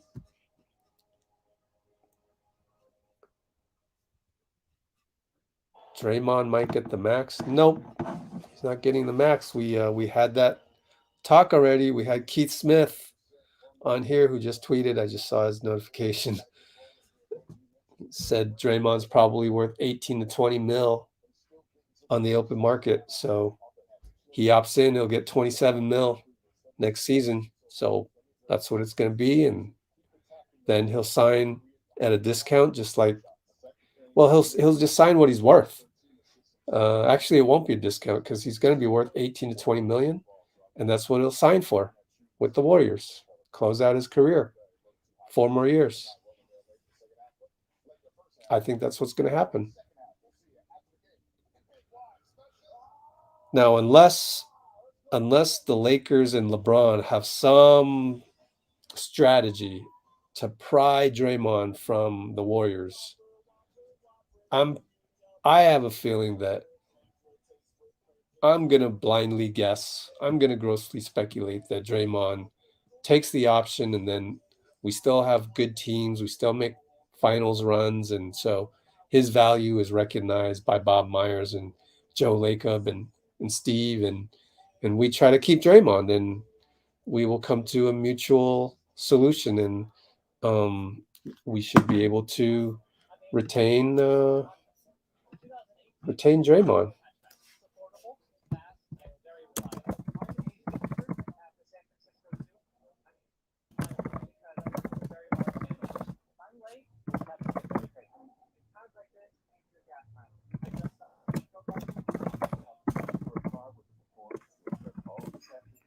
All right, I'm going to promote this on social. Let's do this. Twitter. We'll help remove your personal data from 10 popular people search websites. Okay. Because the thing about your personal information is that it should stay private. Online privacy protection. Discover.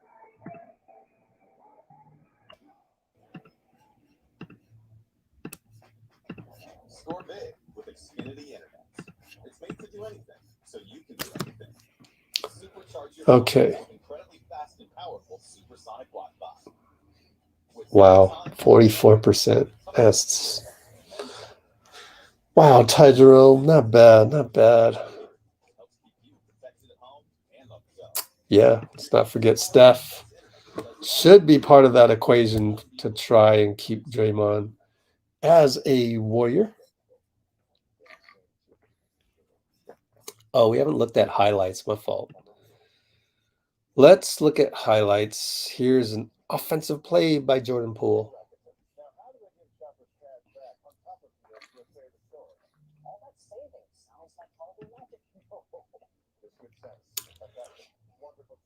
Fake, fake.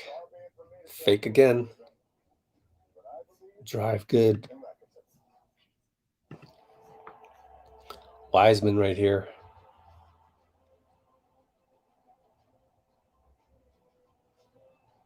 Yeah, good finish, big fella. Lamb drops a 3. Wow. They did an Anthony Lamb highlight. Look at that. Step back. Ooh. Not bad, Anthony Lamb. What is Andre doing? Okay, let's see.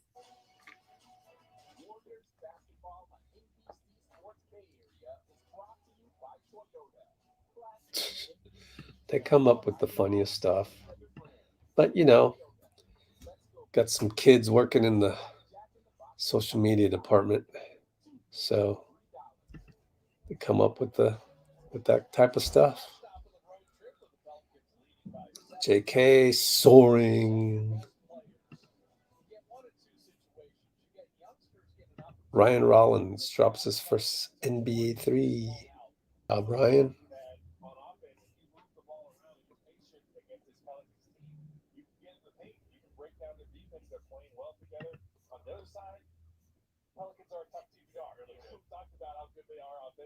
Ty Jerome. Over to Kuminga. Fade away good. What kind of numbers we got for JK? 11 points, 3 rebounds, 1 assist. Man, he just fills it up. Young Dubs were moving in transition. Oh boy.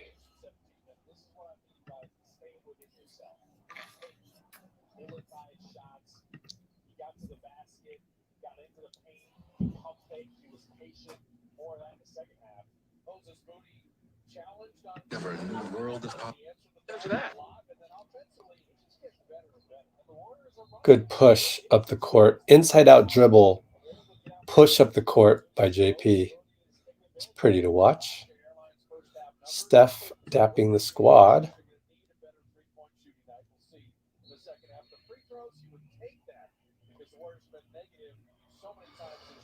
You got to give him the high five, Steph. The slap of the wrist high five as defined by Bill Kennedy. Oddly, Bill Kennedy is one of my more favorite refs. And they blew that play. They blew that play completely. Last 2-minute report said it was good to go, but of course it was an overturn on the replay. So of course the last 2-minute report on the the foul by Jimmy Butler really doesn't change anything because they have to agree with it. It's all it said on the last 2-minute report was they overturned the call using replay.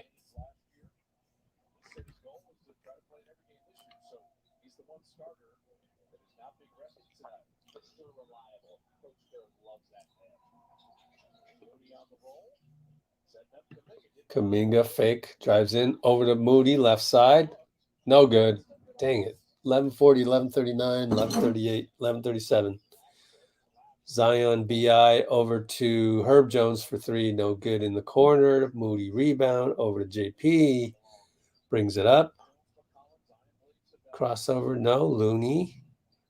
No handoff. Over to Moody handoff. He attacks. Corner 3. Lamb gets blocked. Our ball, amazingly. I think Lamb's like, my fault. He put his hand up immediately. Baseline inbound here. 8 seconds on the clock. Kuminga attacks, draws the foul on Zion. He's got the step on Zion, man. Just beautiful first step. 154-19. JK has a beautiful first step.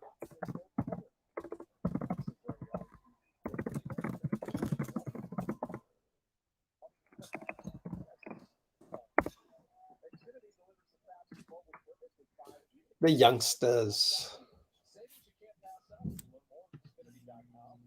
Man, I am pooped. I'm going to need a good night's sleep tonight. Jeez, I am struggling to stay awake. We're down 6. Somehow we're down 6.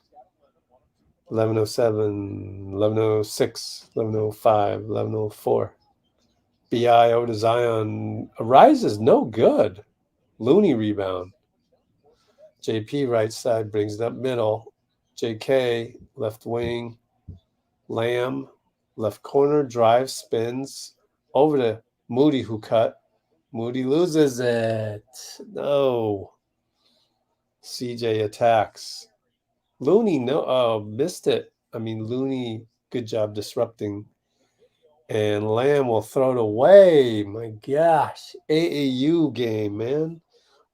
Jordan Poole steals it from BI. Lob over to Kuminga. He's stuck. He's fouled. Wow. Let me look at this.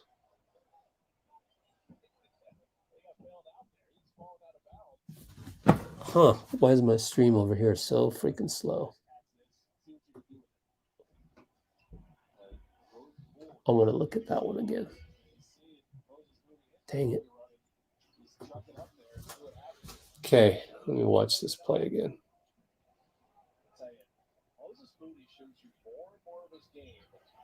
Man, that alley-oop was not good timing, but he made both free throws. And BI. No good. I mean, turnover by BI, trying to pass the ball. Jordan Poole rocks the boat. No good. Hezzy on the drive. No call. Air ball. CJ left side. Pick JV. Goes up. Finds JV. Looney, get back there. And that had no chance. So, man, like 3 fouls on Looney, I think. Yeah.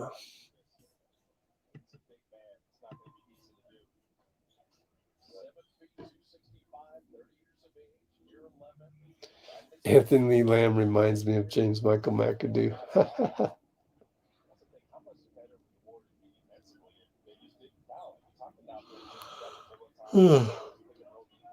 All right, that's a missed free throw. We're down 4. JV. Try another free throw.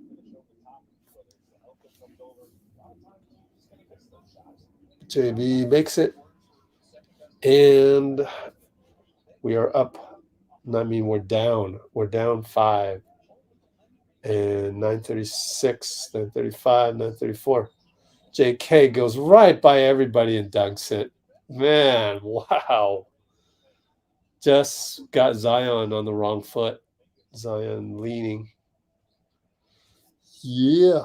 CJ fade away, no good. Foul on JV. Oh, no, that's a foul on Lamb against JV. My fault. Dang. But Kuminga, man, he just gets to the rim and just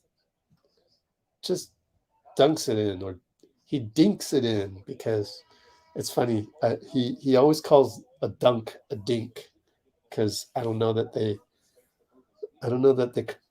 can pronounce dunk in whatever he's speaking, Congolese or whatever his native language is, and so dunk sounds like dink, and that one was a dink because he just dinked the ball in. All right, JP goes down the lane against Zion. Floater, no good. CJ. BI up top against Ty Jerome. Here comes JV. Pick and roll. No good BI. Oh, man, I'm getting tired. Kuminga over to Looney. Over to Ty Jerome. Left side. Finds Looney with a nice entry pass. And 1 for Looney.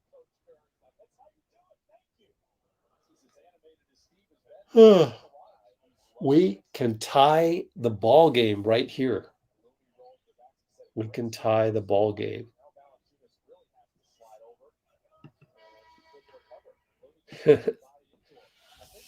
John. All right, Looney. Looney is at the line. Good. Man, I should have got some coffee earlier. 62 apiece. 8:33 to go. CJ breaks the tie with the jumper. That's what CJ does. Ty Jerome brings it up. Okay, I gotta go serious mode here. Really pay attention here. Try and stay awake. Ty Jerome, left side. Over to JP for no. Fakes BI, drives in. Back rim, no good. JV. Over to BI. Met by JK. Over to CJ for 3. Pulls up at the line, no good. JP tries to tip it. No, goes back to CJ. 14 clock now, down to 9. 8. And inbound pass to JV, they're going to call a foul on Looney. That's probably 4. Yep. Oh, no. I hope you didn't spoil it. Don't spoil. Don't spoil the game for me, guys. I can see the comments. Just wait a little bit. JK attacks. Nope. Threw the ball away. And JP fouls him. That's the 4th team foul. Man, I got to put you in timeout now. Oops, I hope I just put him in timeout. Yeah. It's just timeout, no biggie. All right. Here we go. Trey Jones against Poole. Up top now to BI against JK. BI down the lane, too easy. Got by Ty Jerome and his help. So, too easy right there, but give credit to BI. Moody over to Ty. Going to drive on BI. Handoff Looney. Looney spins back to Ty. Over to JP. Extra pass. Air ball. My God. Down 4. CJ. Top Herb Jones. BI. Left post against JP. Doubled by Moody. Swings pass inside. No good. And Looney doing some yeoman's work down there. 62-66. 6:44.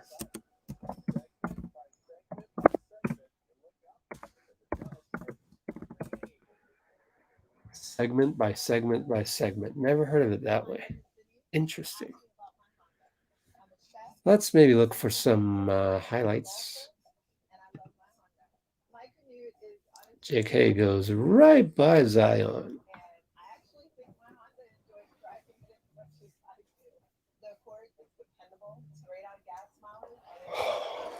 Smash.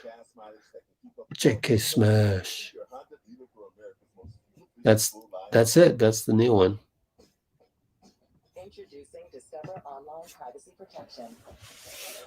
Ooh, I am super drained. Cool, you can barely see me. Drew Barry. Hilarious. I'm going to take the opportunity to use the restroom. So why don't I stick it on the JK dunk?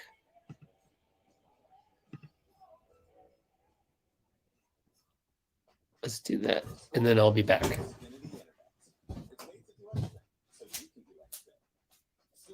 your phone with incredibly fast and powerful supersonic Wi-Fi.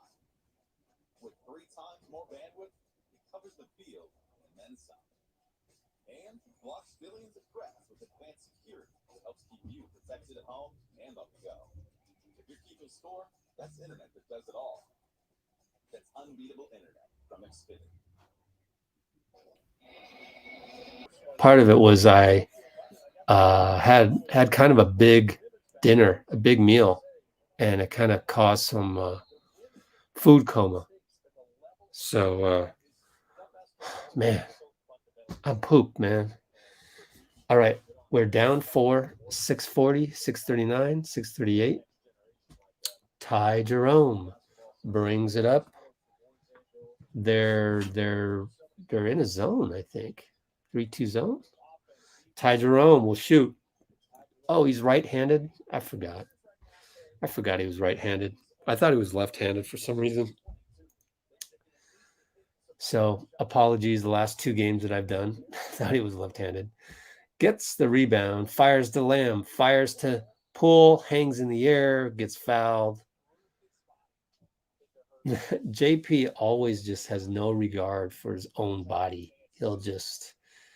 I hope he never gets hurt by that, but it's a risky way to play.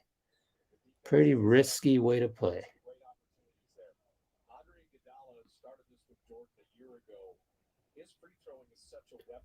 All right, so JP will be at the line. We are down 4, 6:10 to go. Herb Jones now has 4 fouls. Third quarter, 6:10 to go. Halfway through the third.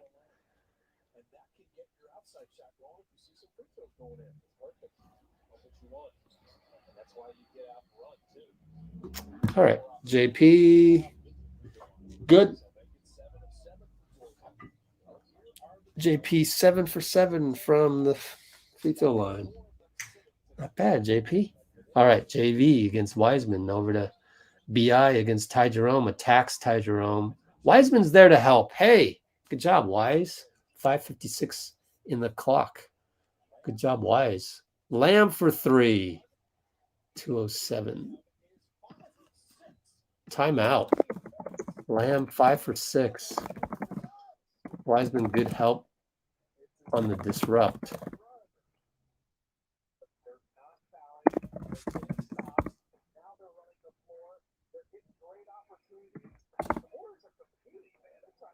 Six. Wow. So it's 67-66. We're up. 5:50 to go. 67-66. Five what? How much time? 5:50 to go. Wow. Yeah. Yeah, youngsters. Yeah, I stayed up a lot to handle all that negativity last night. That was most of it. And then I also did some project I was working on. Lamb curry. Lamb curry. Drink tea, yeah. I do have tea. It's just that I don't know where it is.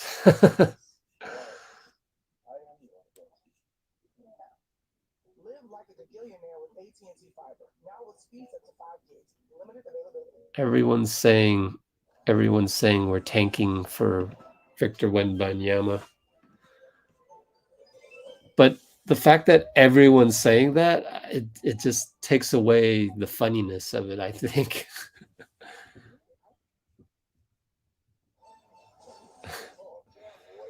Jabs with the stop the game now strategy. Jabs, we got to send you over to New Orleans and give you a hacksaw. Hack that pipe so that the water will come out. I think that happened to Don Nelson, right? Wasn't it New Orleans? I don't know.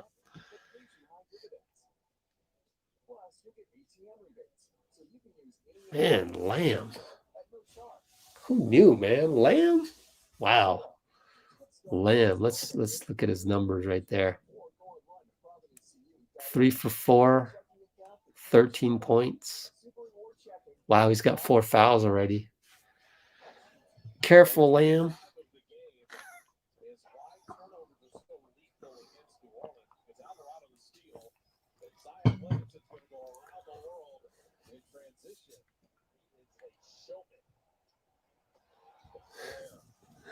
You know, Jordan Poole is lucky he was born in this era, because in previous eras, man, there would have been a lot of head coaches would have yelled at him just for some of the turnovers. They're replaying the Zion dunk, and that was all because of Jordan Poole's silly AAU turnover. Are we in zone again? Are we hiding, JP? I do not like the zone, but prove me wrong, Steve. Oh, missed the 3. Okay, prove me wrong. JK rebound on the save attempt by JV. JK now doubled, back out to Ty, over to Lamb. He's hot. He misses. BI rebound. Outlet to CJ against Kuminga in the zone. Left side. JV against Wiseman. Good matchup. Oh, he does the rip through foul. That's not shooting. Oh, we're in the penalty? Damn. Take a look at that one. Yep. Couldn't resist. That's the thing. James Wiseman isn't going to be defending anybody who knows how to do the rip through at Memphis, where he only played 3 games, and in the AAU from Memphis. And so They are going to take advantage of his inexperience on that.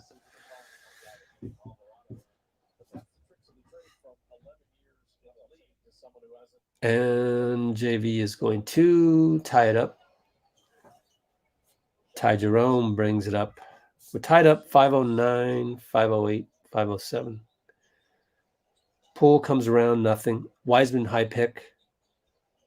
Jerome over to Poole, back to Jerome for three. Left side, no good. Wiseman jumps, tip, no. JV got it. Over to Marshall. Ingram posts up, spin. Good job by Ty Jerome. Look at that footwork. Can you teach that to Jordan Poole, please? Trey Murphy, runner, no good. Wiseman got the timing again. 432 mark. He got good timing. 2:12:30.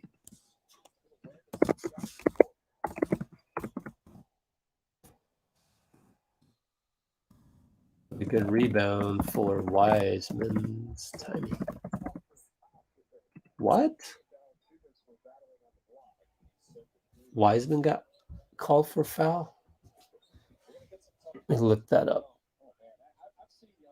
Let's see. Wow, he's barely, that's a ghost foul, man. Meanwhile, New Orleans hits the three. Man, that's a ghost foul, guys. Jordan Poole 3. So we're tied up 70 apiece. And man, that was a tough call against Wiseman. Oh, Alvarado lost it and it's their ball. All right, whatever. 70 apiece, 3:48 to go. Baseline inbound, New Orleans. Ryan Rollins coming back in. This is the standard rotation per the spreadsheet, I believe, pre-scripted. JP's mad about that because he just hit a three and now he has to come out. And that's the drawback of having the spreadsheet. We're in a 2-3 zone. Swing pass over to Trey Jones. 3 good. Oh, man. Don't like the zone. I don't like it. Is there any reason to play it right now? Like, is it BI? I guess BI's on there. I don't know. JK attacks, spins, fake. Man, right at the rim. He almost could have dunked it, but that's how quickly he got to the rim. BI inside back out. No good 3 by Trey Jones again. Ty Jerome will bring it up. They drop back. Ryan Rollins. A late travel call, but you knew that was going to happen. I mean, once we did the move, I was like, oh, that's a travel. But they didn't call it, and then they waited another 2 steps to call it. Kind of strange. But we're down. Down 1, 3:02, 3:01, 3 minutes. Here comes pick and roll for BI. JK gets around it. BI with the casual, easy money sniper fade away, called a foul on JK, who wants it to be reviewed, but I don't think that's going to happen. Are they going to replay this? Let me see. Show me something, NBC. Nothing. So I will go rewind at 15 seconds. Let's see. Let me check this. Pick and roll. It gets around pretty good. It's hard to see from our angle. Impossible to see the foul from our angle. Kind of reached in there. Maybe got wrist. BI, good bucket. Now it's 72-75. We're down 3, 249, 248, 247. Totally agree with you, Amy.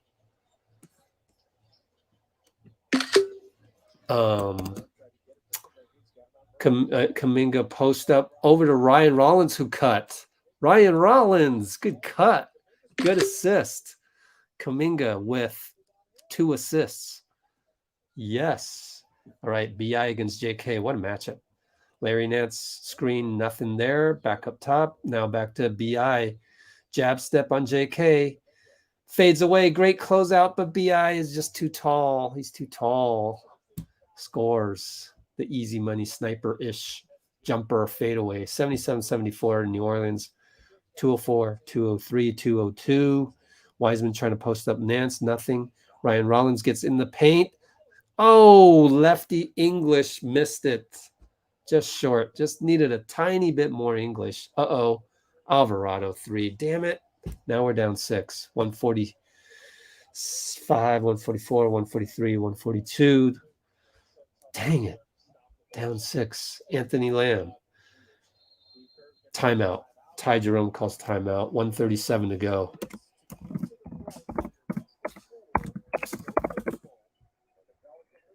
I mean, Fitz is like so critical that we're resting Poole right now. I'm like, we can win it without Poole tonight. I mean, we're just playing better teamwork.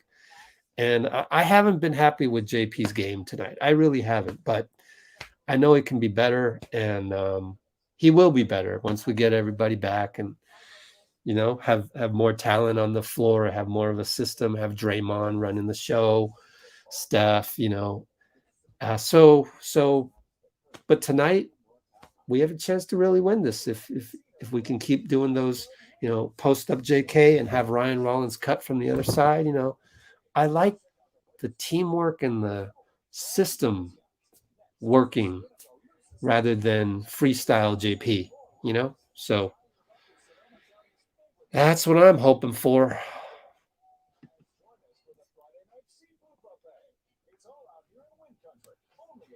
Oh, I'll have to look at that. How to throw an entry pass. Interesting. I'll look at that. Hopefully Wiseman will still be in there.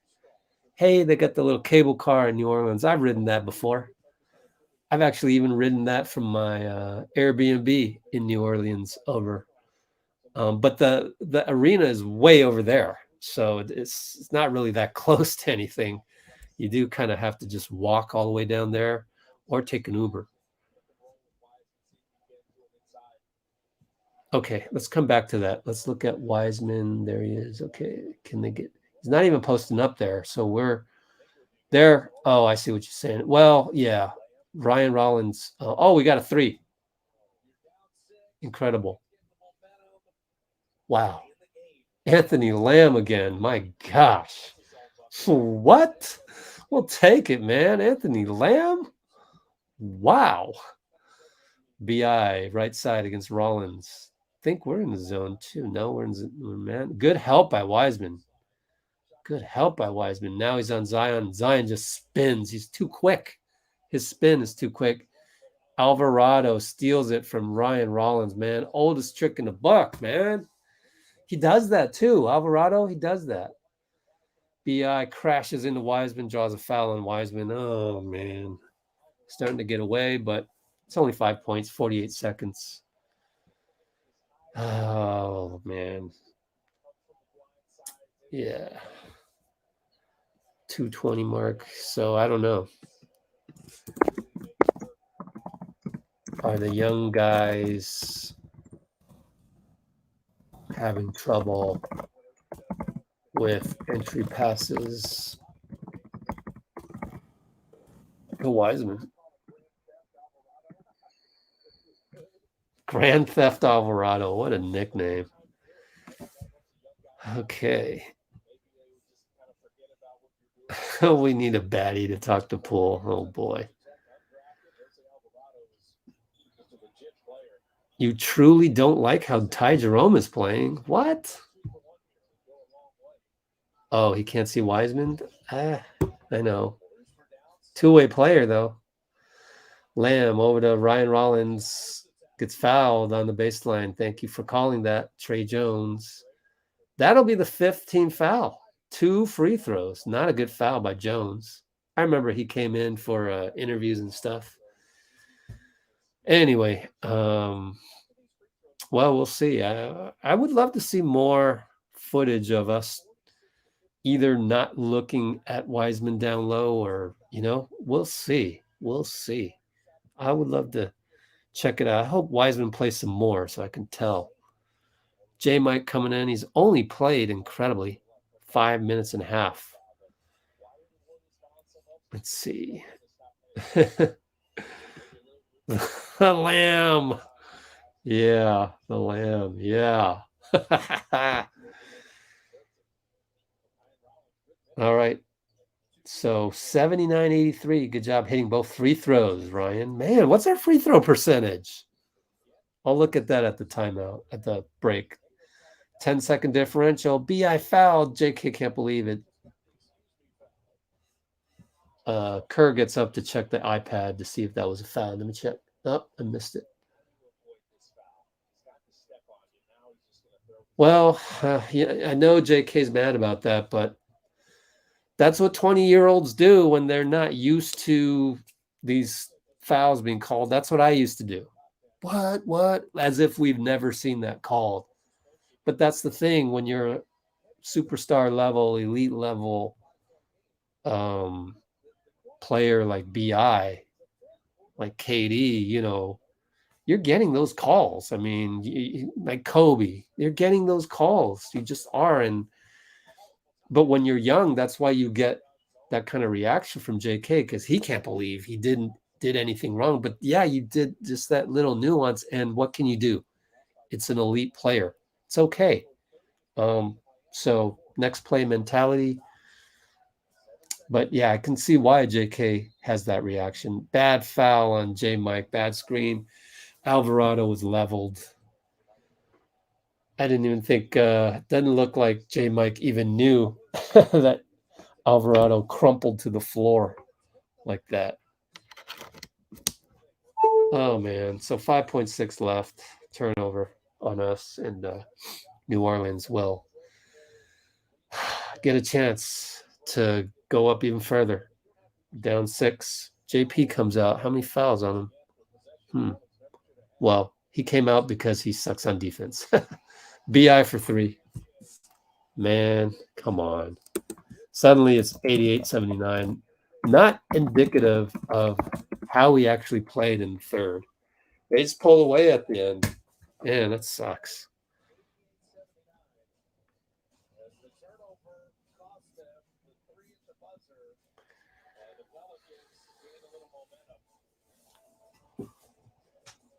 BI is happy about that one.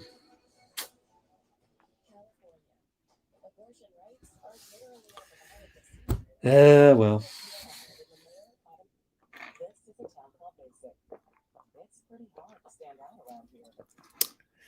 Yeah, keep fighting, guys. All right, I'm going to go get some more sugar. Wake me up a bit. I'll be right back. I'm right here, though.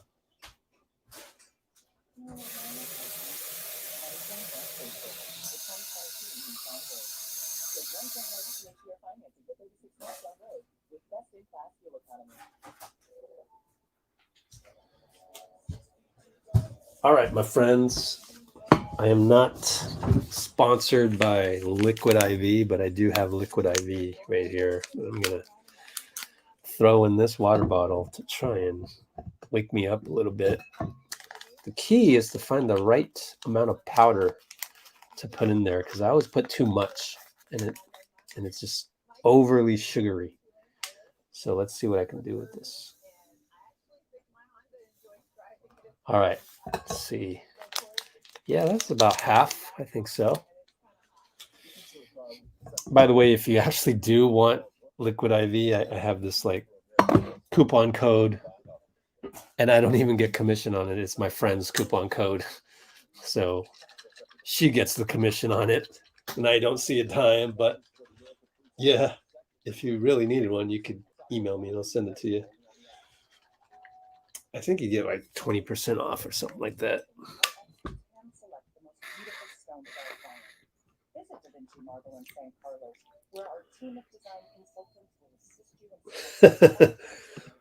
We always give up buzzer beaters. Sure seems like it.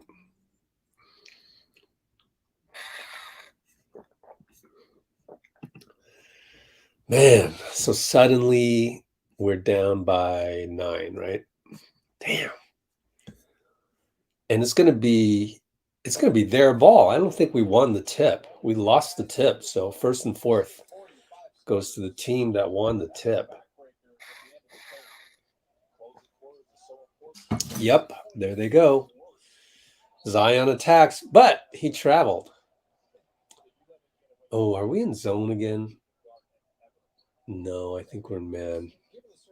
J. Mike had to cover Zion there, I think. All right. Well, Wiseman's not even in there to evaluate whether or not we can throw the ball into him. So it is going to be Ty Jerome over to JP left side, one-on-one Alvarado, and he travels with the jab step. They're really calling that.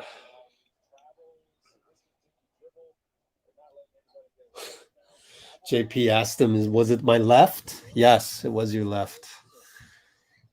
Well, they turned it over, we turned it over, so evened out with the ticky-tack calls. Zion against J. Mike goes up, wanted the foul, nothing. Out of bounds, baseline inbound for Nola. 9 seconds on the clock. Let's see if he fouled him. Nah. CJ. Oh, against Moody. Oh, they're gonna not call charge. What? Let me see this. It looked like it, man. It looked like it. He's got the forearm out. I don't know. We can't challenge that right now, but let me run 15 seconds back on that and let me check. All right, he kind of closed in on CJ. I can see the block. I can see it. Zion attacks against Anthony Lamb, and Nance was wide open to throw the ball in the hoop. Slam it. We're down 11. This is our worst deficit, the worst time for it to come. Lamb, left side against Zion, will fade away. Nope. You can see that was off. Now Nance brings it up to Alvarado, trying to fake out Ty Jerome. Nothing. Nance over to CJ against Poole. Let's see what JP can do. Crossover, spin, fake, fade, short. Ty Jerome, rebound. 10:34, 10:33, 10:32. JP, doubled. Lamb is wide open, does not shoot it. Finds J. Mike in the middle, over to Ty Jerome, 10 on the clock. Fakes people out and gets in there, right-handed runner good. Wow, Ty Jerome, man. I don't know. I'm cool with Jerome, even if he indeed wasn't able to throw the ball into Wiseman. He's doing this stuff. I'll take it with the closing lineup here. It feels like I don't know that you would close with Wiseman. Just a little too slow, you know what I mean? You want to kind of finish with your fast squad, your small ball. So I figured Ty Jerome will be in there closing the game and amongst the small ball team, and therefore there's a lot more movement, and he seems to be able to get in there. So 10-21, 10-20, 10-19, we're down 8. CJ will pull up for 3. Too easy. Pick and roll with Zion, with Moody over there. What is Ty Jerome saying that's my fault? Why is it Ty Jerome's fault? Let me see it on the replay over there on my Chromebook. Moody attacks, right side. Oh, almost an N1, missed it. Goes to the line. Let's see. Moody. No. I don't know what Ty Jerome was saying to J. Mike over there. I don't know. Maybe he was calling him over for that screen. I don't know. Well, Steve's like, you guys got to talk. You guys got to talk. That makes a lot of sense. Didn't look like there was a lot of talking on that one, where Moody got screened by Zion, had to cover Zion, and suddenly CJ was wide open.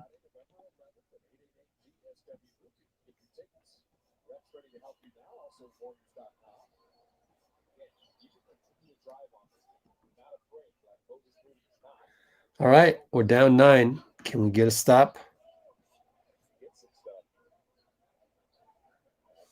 Here comes Herb Jones. Alvarado in the paint. J. Mike is there. CJ. Yeah, we're zone. Alvarado for 3. Thank goodness. He finally missed. J. Mike tapped it to JP. Right side. Bring it up. Hash mark. Screen. Lamb. He cuts through the lane. JP finds J. Mike at the last second. That's what he's getting paid for. This razzle-dazzle offense that really gets you off balance if you're the Pelicans. So we're in the zone again, 2-1-2 zone. J Mike over there. Nance gets in the middle, but push shot no good. So we get the rebound. Moody brings it up. 909, 908, 907, down 7. J Mike handoff to Moody up top. Now JP in the middle. Lamb slips, no. Moody, right side pivot foot, walk. What? Really? Let me see this. It's going to take a while because my Chromebook's like 2 minutes behind. You're kidding me. That's not a walk. That's not even a walk. The replay. Oh, I see what he did. Oh, the first shifting of it. Whatever. Man, I mean, you spend like the last 5 years saying it's okay to do these 0-step bullshit things that James Harden does, and now you call that? What are you doing? Like, make up your mind. What's up? If you can step back with the ball, that just, someone explain that to me. If you can step back with a double step back that Harden does, how is that a travel? Moody drills a long 3 in the dude's face. 8:29 to go, down 4. Wow. That's what I love about Moody, right? If I were on the coaching staff, Steph's going over to talk to Moody. If I was on the coaching staff, wouldn't you tell your other young guys to emulate Moody? Does he get discouraged when he gets called for traveling? No. When he doesn't get the charge call and it's a blocking foul, does he complain like that should have been a charge? No. Act like Moody, please, because then that exasperation bleeds into the next play and you're not able to hit this clutch 3 like he just hit. Now, I will say the caveat to that is that I used to be a young guy. I used to know what it was like to have these things happen to you, these calls that, oh no, what? How's that travel? Or no, I was in position. I got the charge, man. Refs, you're robbing me, and you get super emotional as a young kid because you're not used to these calls always being called like that. You get to a point where I used to, you play in rec league and it's like, why do you even bother arguing with the ref when they're just going to call it over and over again like that? And those, to me as an observer now, like been there, done that, mature observer, really seen a lot of basketball. Like those are actually, that was a foul on you, JK. That was a foul on you, Wiseman. Like they're just not as able to move on to the next play. And they need to emphasize that. They got to start ingraining that into their mentality to be like Moody. So what I love about Moody is he almost never complains. Next play mentality. Can we get that from JK and Wiseman? I think that would be cool.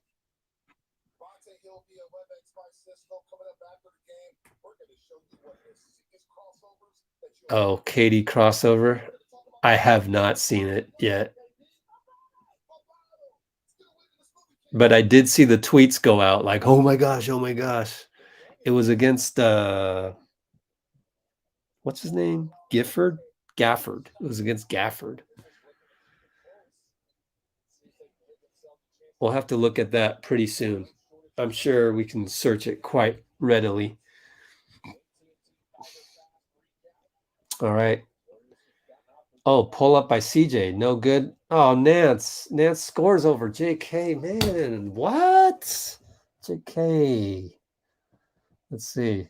Let me look at that again. Oh, come on. 8:02, 8:01, 8 minutes. Let's see. Nance just outworked JK on that one.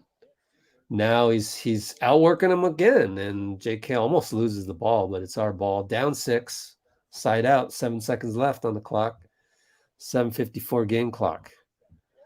JP 6, 5, pull up over CJ, who avoids the landing space. Good job by CJ to avoid the landing space. Alvarado, too easy down the lane again, right by JP, but JP gets a steal on him. Exonerated. JP misses the layup. Wow. Ty Jerome put back. Thank goodness they kept running. We're down 4. 7:25, 7:24, 7:23. Incredibly. Somehow we're down 4. 7:15. CJ Hezzy drives on Anthony Lamb, throws it away. Great defense by the Lamb. Wow. Wow.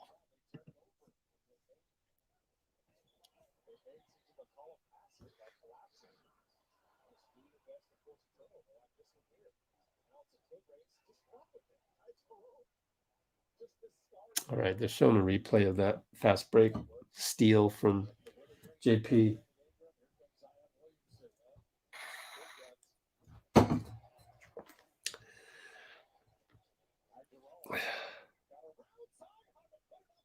Ty Jerome got around Zion. Someone on the channel said, your video quality is ass. So I blocked them. I don't need that. How about, thanks for all the hard work getting the videos first, but, et cetera, et cetera. Nance dunk via Zion. I guess Zion missed it. I don't know. JK, tough shot. Now he'll get a foul. Down 4, 6:32 to go. Running out of time, people. Ty Jerome went right by Zion amazingly with the hezzy. I'm surprised they didn't call that palm ball.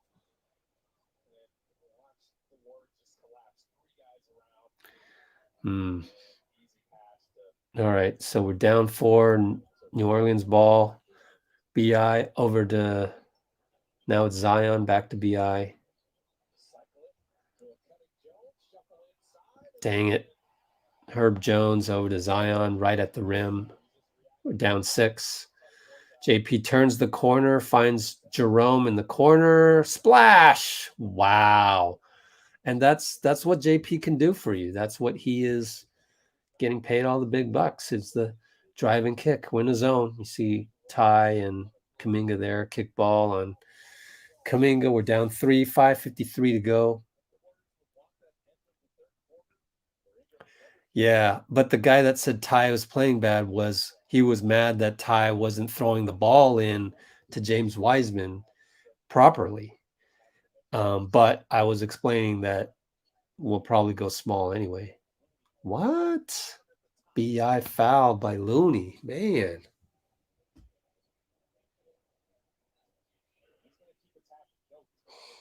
Jeez. I guess so. Let me rewind that.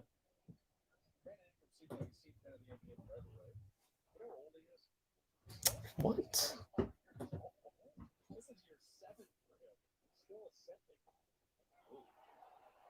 see what happened.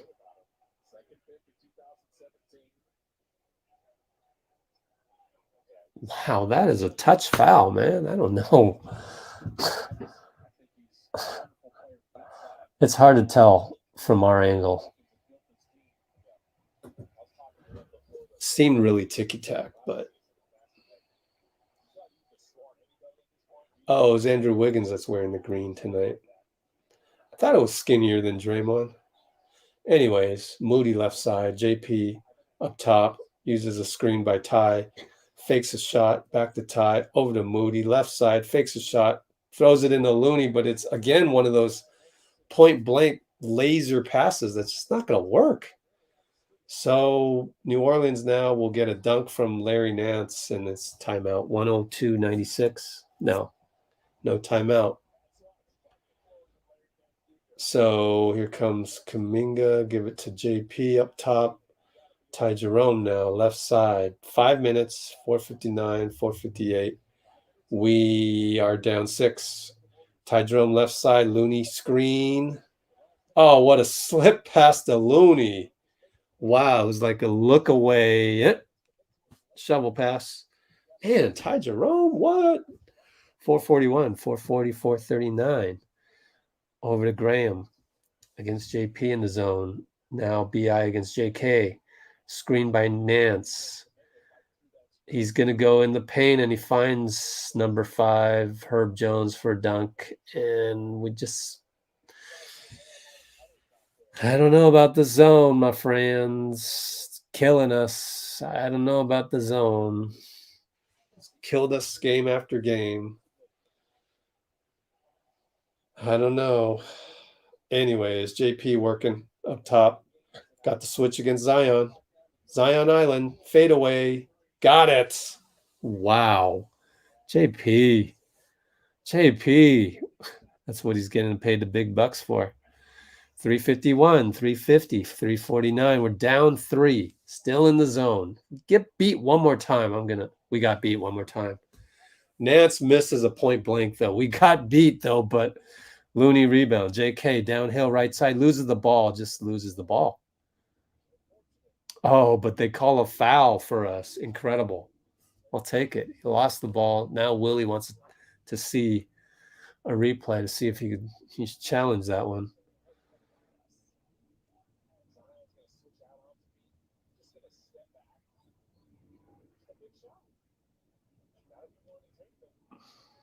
All right.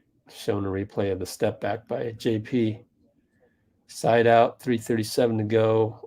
Each team has a foul to give until the 2-minute mark. Well, they'd have a foul to give regardless. But Moody sits down. Anthony Lamb back in. Ty Jerome. Over to JP. This pass to Looney's late. Come on, JP. Oh. Late pass, man. That had no chance.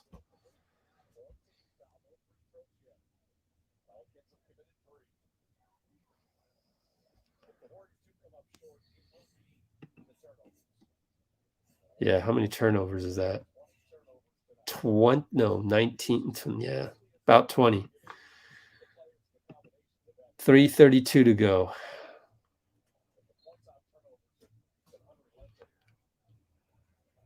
JK full court press. No, drops back. Now we're in man.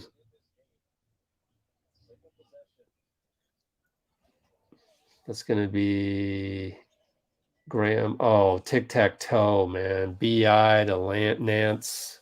Soaring dunk. Down 5. 307, 306, 305.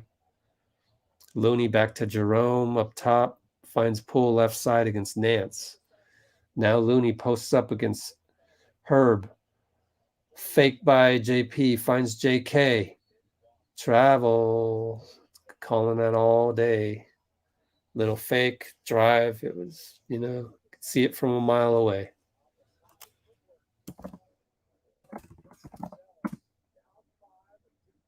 Down 5. Just need a stop.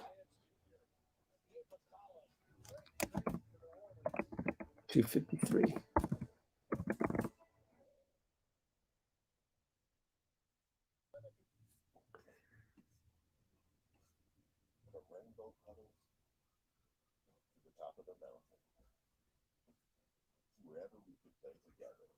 Well, I think Wiseman isn't in there because on offense, you get more ball movement. I don't know that, you're picking Wiseman versus Looney to play the 5 to close this out, right? I think I would have gone with Looney as well. Just because the reaction time for Wiseman, remember, is a little bit off. Just not quite there yet.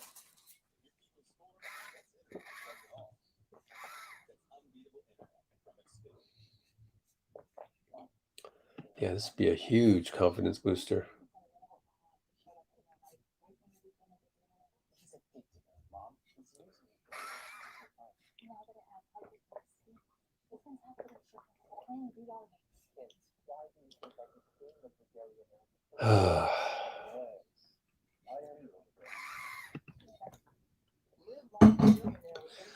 Turnovers would be the thing that jumps out on you on the box score.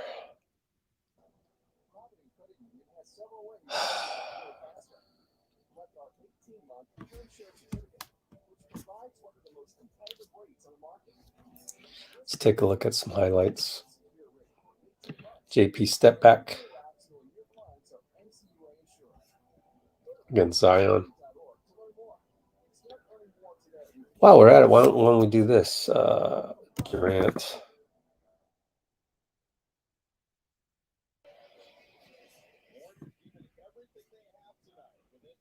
Wow, those are some interesting uniforms, Nets.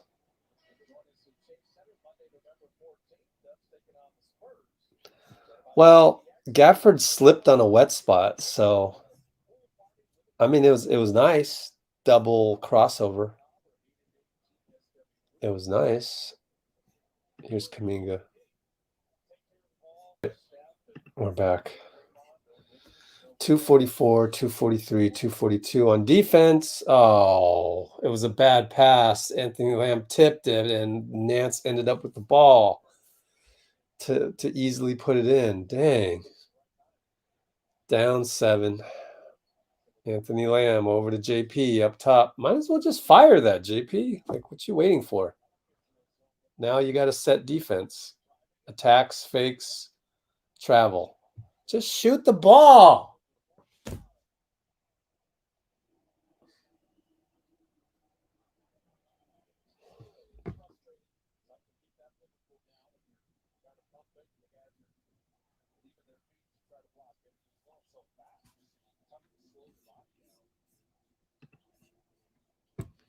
$211, $210, $209, $208. BI against JK. JK looks like he wants to guard him really tight. This one gets doubled, but JP, when he doubles, he just goes straight at you. Doesn't really do the right trap type of thing, and they hit a 3, so now we're down 10, and it's going to take a miracle. JK, one-on-one against Trey, goes up, brick, gets his own rebound, gets fouled. 4th team foul on Pelicans.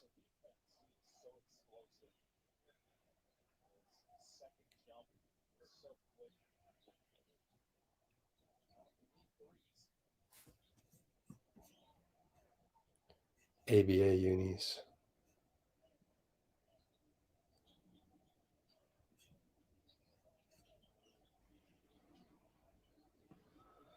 All right, so JK attacks.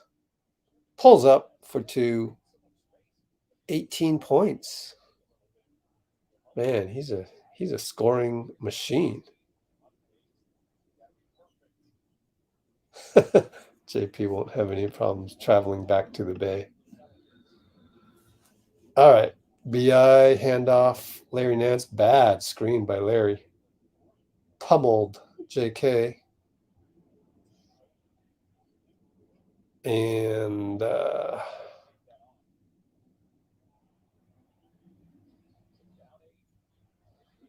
JP down the lane. Knocked out of bounds. 1:12 to go, down 8. Be cool if we could get a 3 right here.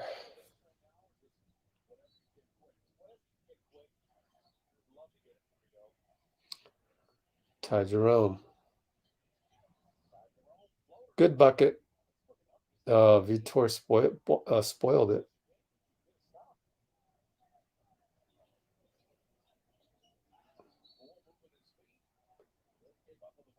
JP foul. He wants to challenge it. Are you crazy? I would love to see what happened. I missed it. Let's see. I don't know. I would need a close-up slow-mo. Let's see.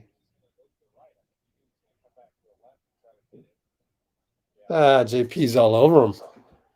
It's a foul.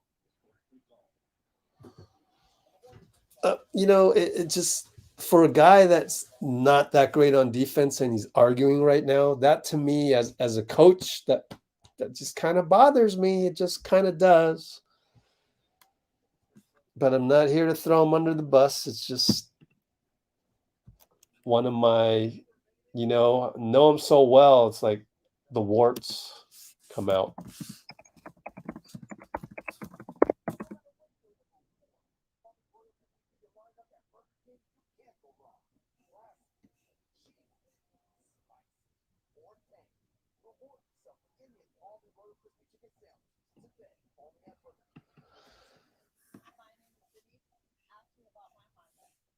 Kind of getting lost in the shuffle. Just because a young player signs an extension doesn't mean he isn't still developing. So I think we're seeing that. Like, it's like Wiseman is going through that first growth phase. Jordan Poole is going through that second growth phase. It's the second one for him because he had a good, good year and a half, and he's really established himself, had great playoffs. Actually, it was kind of up and down playoffs, but ended on a great note. He's still got some growth to make because they're going to adjust, and now they're going to game plan against you, and they're going to pick on you on defense and things like that. So he's feeling that. And it's similar to Wiseman, but this is his, kind of really his first time through. All right, 1 minute, 59. Anthony Lamb loses the ball. Turnover. How many turnovers is that? 21?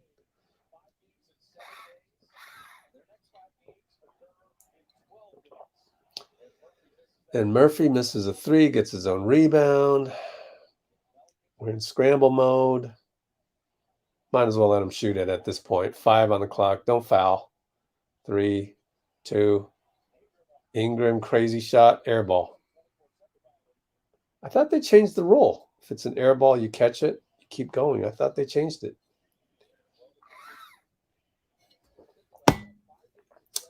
Or is that a thing they're working on in G League type thing? Ty Jerome for 3. 23.7 to go before we can call it a night. 3 and 7. Wow. No, it's not another week for evaluation. Dante will get evaluated tomorrow, so we'll see.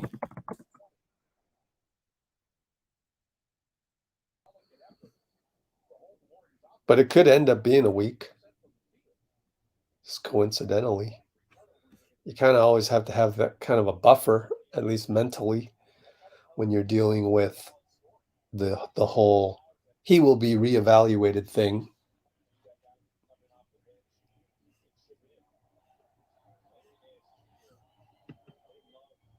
Uh-oh. Knock on wood. No, basketball gods. No. Jeff meant a grueling schedule, basketball gods. Grueling.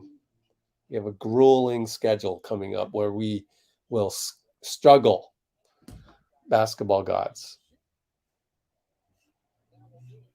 I don't know how you can be disappointed with this loss. I mean, not playing anybody.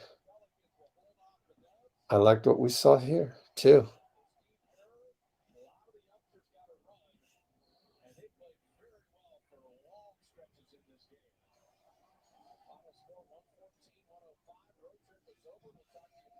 Yeah, I've been on the starters because no one will get on the starters.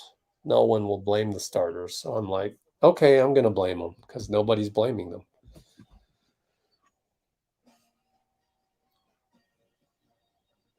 Yeah, I've said that as well, Jeff. Good thing the losing streak is right now Lost my light.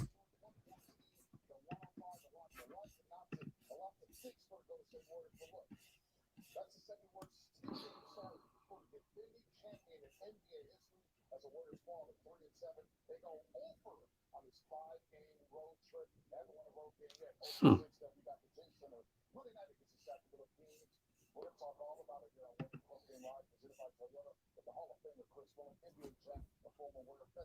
Okay. Baby Dubs. I just can't call them the Baby Dubs. I don't know why.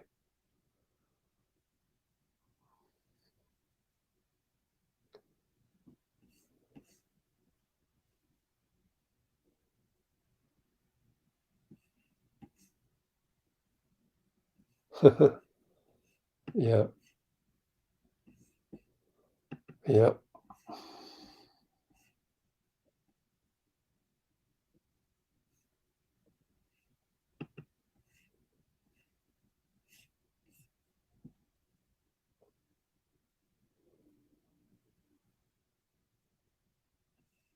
Yep. Levels to this for sure.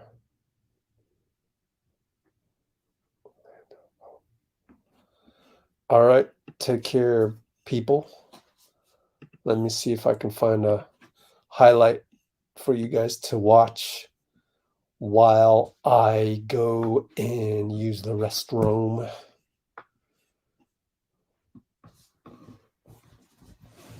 Got anything here? Loon? Corner on lock? What is that?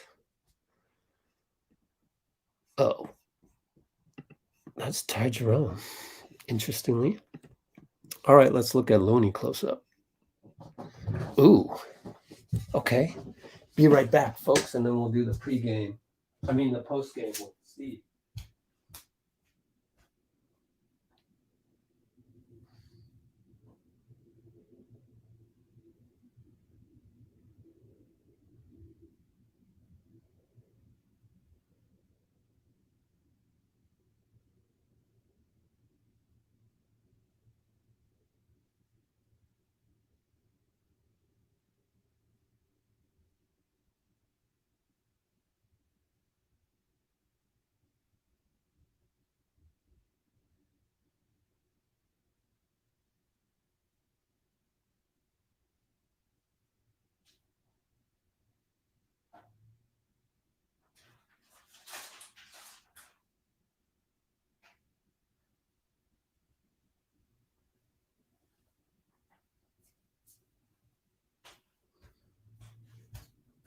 I'm back. All right. I guess you've seen enough of Looney. What else was there? Swoosh. There's sound to this? No.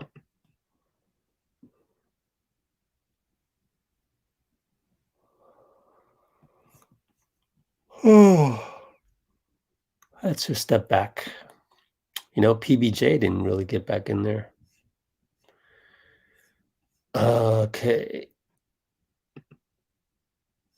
Splash the like. What do we got here? How many likes? 52. Oh, man. That sucks. Not a lot of likes there.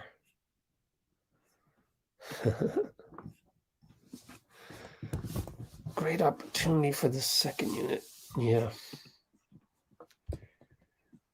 Yep.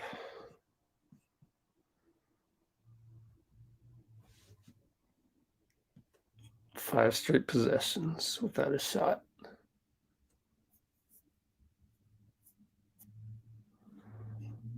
I have little pet peeves on little words that I see. The whole unacceptable one, I don't know about that one. Everything's unacceptable. Oh, this is unacceptable. That's unacceptable. What are we doing with Jamichael? I think we were giving Kuminga some more time. I don't know that J Mike. How many minutes does he play per game, anyways? Take a look.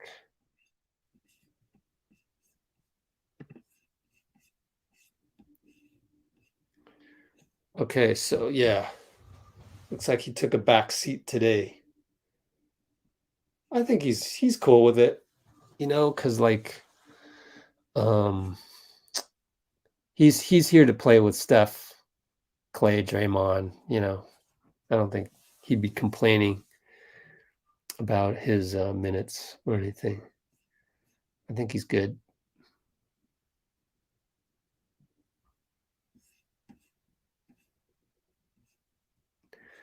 I don't know how many people thought we would go 0-5 on the road. At least get one of these. I don't think anybody had that.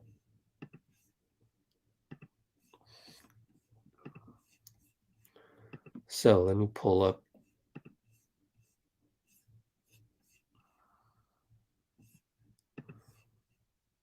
the post-game show. Okay. I am pooped. But if I had to be pooped after a game, let me be pooped after this one. Ty Jerome, 18 points. So we got Sacramento on Monday. And knock on wood, but they're always good to kind of get us back into a groove, you know. Poor Sacramento, right? Always got to face the Warriors again, and they're going through some pains, and now they got to face us, and we really need to get a win, right? So it's like our sense of urgency is much higher now, and the poor Kings got to face us with the higher sense of urgency. Let's take a look at those standings. Buried way down there. Lakers 2-5, Sacramento Kings, man. Who would have thought 12th versus 14th or 13th, tied for 13th on Monday. Oh, man. Wow.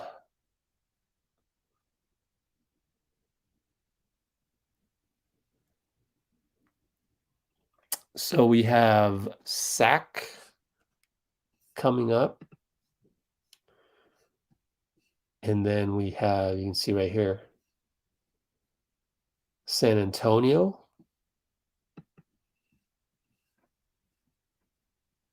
Then Phoenix, is it? Sac, San Antonio. No, that's the wrong. This one, Sac. Oh, Cleveland. Oh boy. Then Sac again. Wow. We're getting lucky with that one. And then sort of a back-to-back. Sacramento, then at home against San Antonio, then Phoenix, then Knicks, then Houston, Pelicans again, then the Clippers. Oh, back-to-back quickly on the road right here. That's an interesting one. Oh, yikes. I worry about those back-to-backs on the road.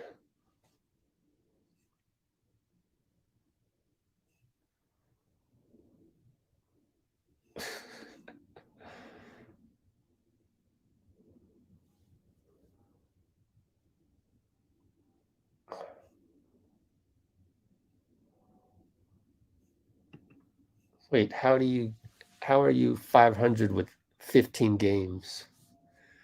7.5 wins and 7.5 losses? Just kidding. Take care, Will.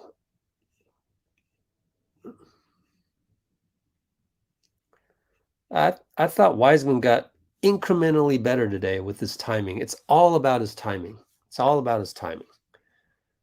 timing to the ball on a rebound, timing to the ball on an alley-oop, those types of things. And other than that, I don't, is that what you mean? Is that what you mean by the all over the place?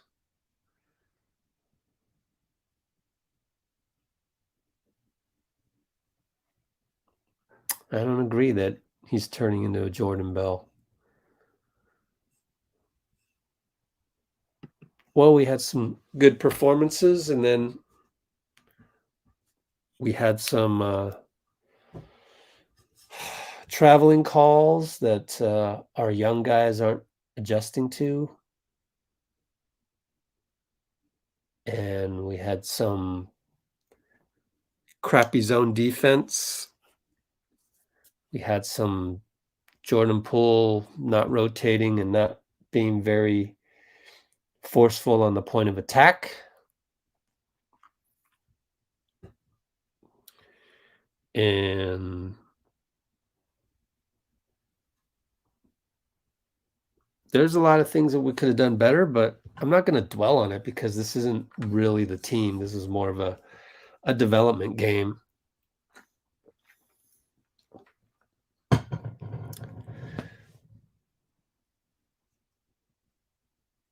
So I'm not going to worry about it too much.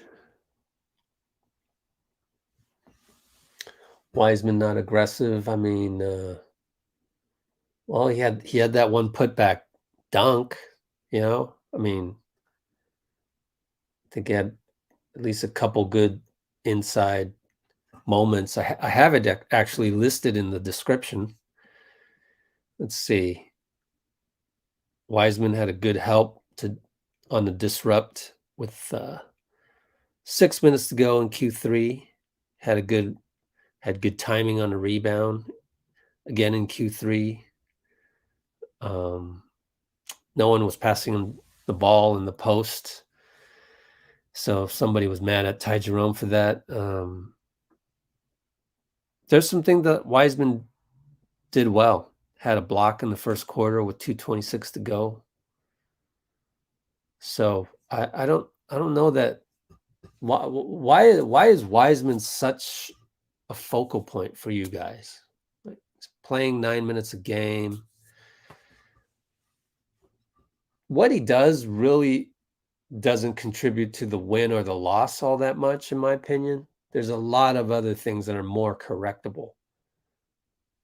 Wiseman he's just developing. He's just getting his timing there to meet the speed of the NBA. It's 10 games. He played 3 games in college. He played, half a season in the COVID year. I don't know why the focus is so critical on Wiseman. Just let him develop. Just give it some time. Just, how about just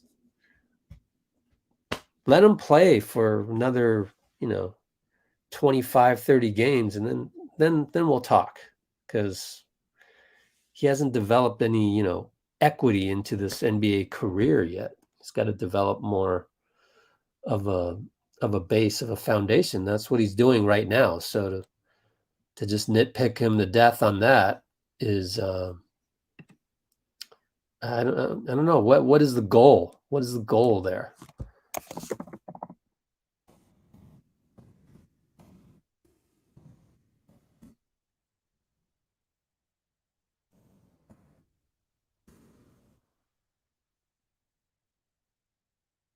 Let a man develop.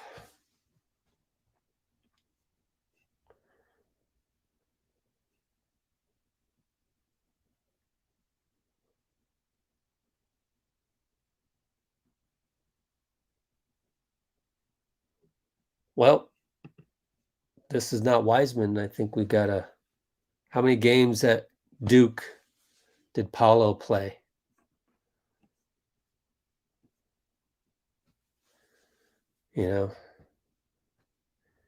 It's number of games that Paolo played at Duke minus 3 is how many games Paolo's ahead of Wiseman on that side. Totally different players, though. I think we gotta like saying that he was the number 2 pick, and that doesn't change the timeline that he's on.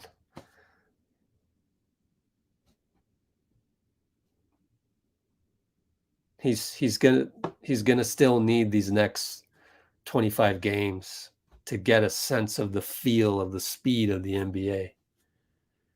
And then, as I've been saying over and over again, I'm going to give it 25 games, maybe 30. Give it really till January, and give it till January and see where we're at in January. And if it's time to bring on a Dwight Howard at that time, then maybe we will.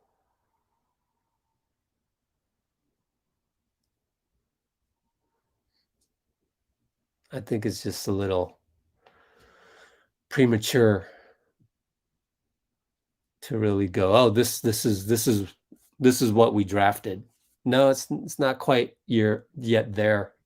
Still gotta bake in the oven just a little bit more. I saw some improvement today from Wiseman. His timing was a little bit better. And it's hard because he's not playing, 25 minutes a game. He's only playing like 9-10 minutes a game. Tonight, he played 16 minutes. So on a night when the team is depleted, he'll play 16 minutes. That's not a whole lot. We got Steve Kerr at the podium. So let's go to Steve right now, and I will switch it over.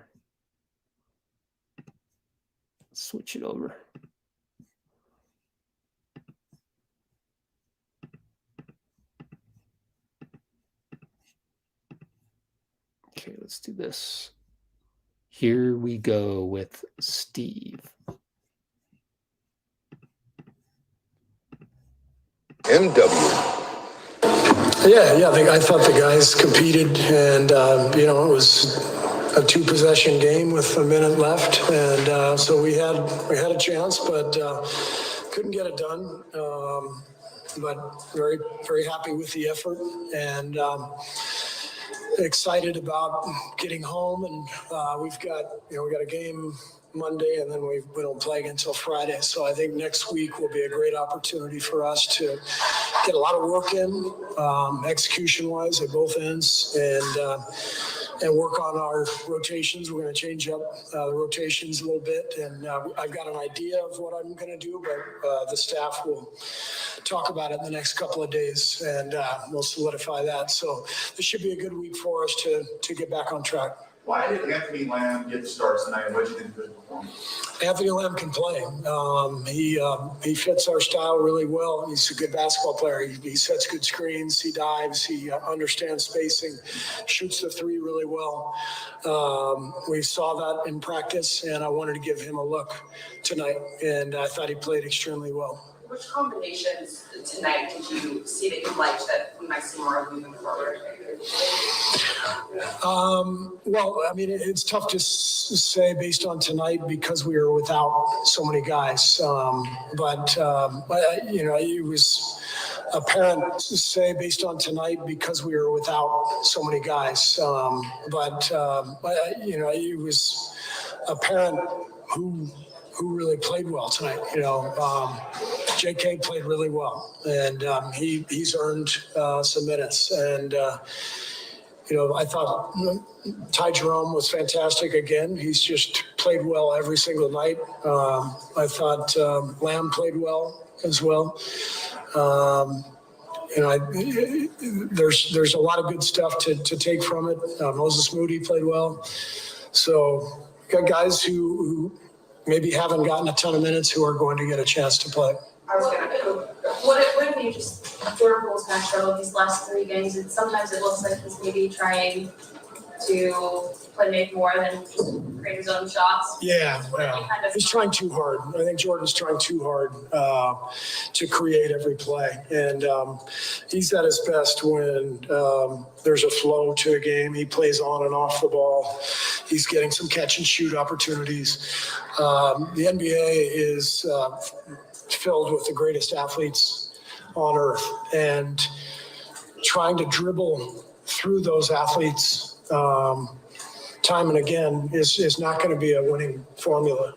Ball movement is crucial to trying to win at this level. That's for Jordan, that's for Steph, that's for Clay, that's for Draymond. And that's the way we've always played. Ball's got to move. We got to trust the pass to put the defense in a tough spot where now all of a sudden the defense is trying to recover and you're attacking closeouts in a disjointed defense rather than attacking one guy one-on-one with four guys standing behind him in a shell drill. And that's what we're looking at a lot. And so we've got to soften up the defense by moving the ball and getting better rhythm to our offense. You mentioned Kuminga as a guy who impressed you tonight. What did you see from, I know pregame I asked you how he's been handling the non-consistent minutes. What did you see now that he had a good sample? I thought he played really hard. I thought he had some good passes. He attacks the rim. He's explosive. So, there's a reason he was the 7th pick in the draft. He's a really talented young guy. So all of what's happened last year and in the early part of this year is part of the development. And he showed tonight that he's ready to step into the rotation and contribute. But that has to be every day. And that's what I'm going to ask of him is to bring that effort and that energy every day and be able to play through the tough nights where maybe the minutes aren't there and come back the next day and be ready to go again. And that's what all these guys have to learn at a young age. What about Wiseman? What did you think? I thought James did a really good job. He had fantastic offensive rebound and one, or putback, I should say. He made some really nice plays. He rebounded the ball well tonight. James's attitude is phenomenal. It always has. He's overcome so much with the injury. And as I said yesterday, the progress of these young guys is not something we assess on a daily basis. It's really a long-term process, and James is committed to that every day. It's one of the things I admire about him. Yes. All right, that was Steve Kerr right there. All right.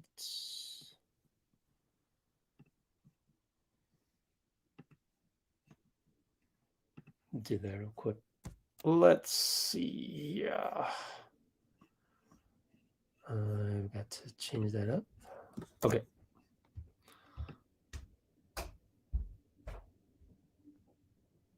Okay.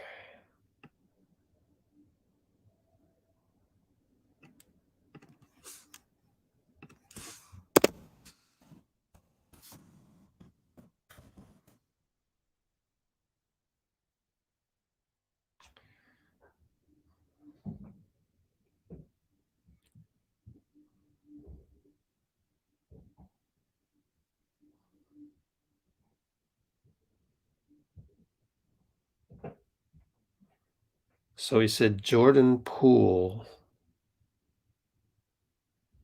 is trying too hard to create every play.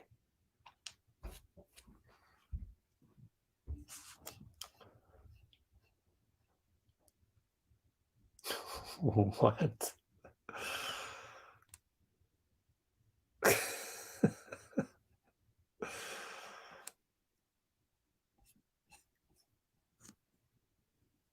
All right. Well, let me upload that.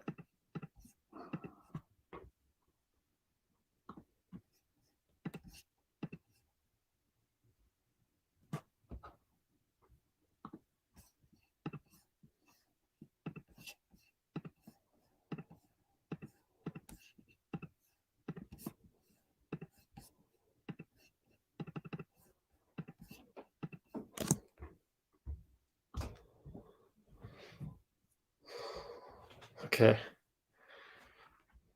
We'll see who's next coming up on the podium. Let's take a look at TweetDeck, see what we got here. Let's see.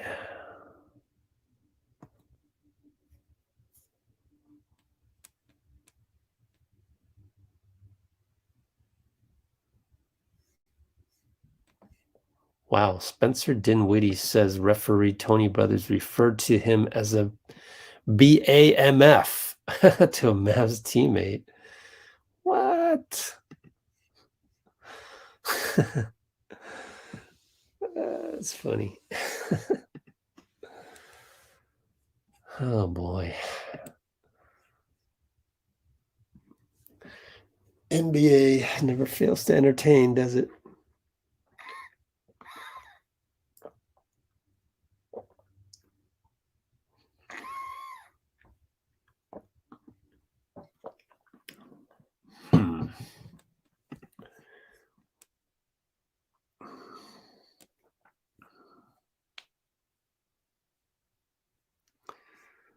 I mean, really? You don't know?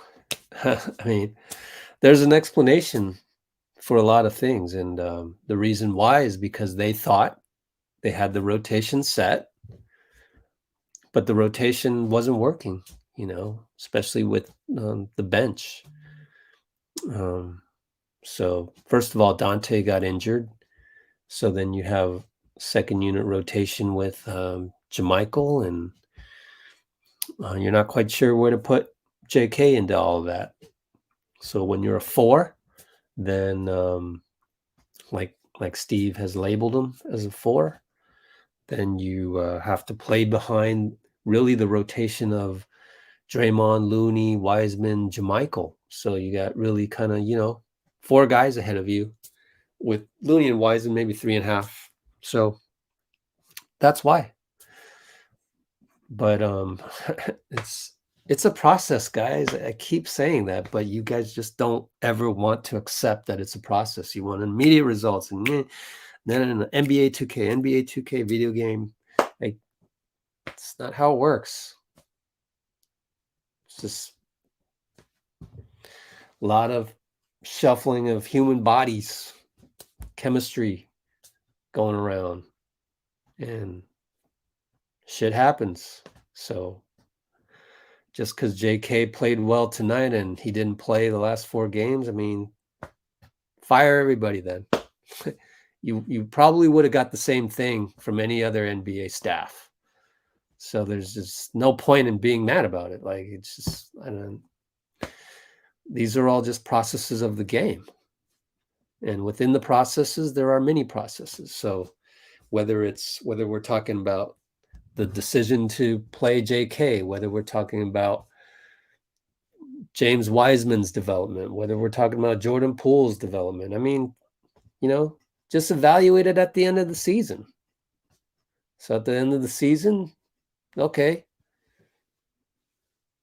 is Jordan Poole still going to be the Jordan Poole of today? Then maybe maybe we were stupid to sign him for 123. This and that. And I'm even saying let's evaluate Wiseman at game 40 in January. I'm not even saying wait until the end of the season on that one. You guys have no patience. I would love to see you guys try and run these teams. Like, you'd be trading guys left and right every single day. It'd be Cohan era. I mean, to think that you're smarter than Steve Kerr's staff is just put your faith in somebody for once. They already got you 4 rings, and you're going to complain about this and that. It's just like you lose that sense of gratitude. But I get it. I'm the bad guy, right? I'm the bad guy because I called you out on that. Oh, Rich is the negative guy now. Yeah, okay, whatever. That's what happens with this line of thinking. So get off of that negative track. Ren, please, get off of the negative track. Think of things in a gratuitous fashion. Be happy you have a team to root for that has the potential still, even after 10 games going 3-7, has the potential still to make a run in the playoffs. And, you know, we're still championship caliber. We still are. So I choose to utilize the gratitude part. I just do, because then I can learn more. I learn more. When you're in your, you know, this isn't going right, that isn't going right, that's a dumb decision, that's a bad move. You're not in a state of being able to be A, humble, and B, learn something.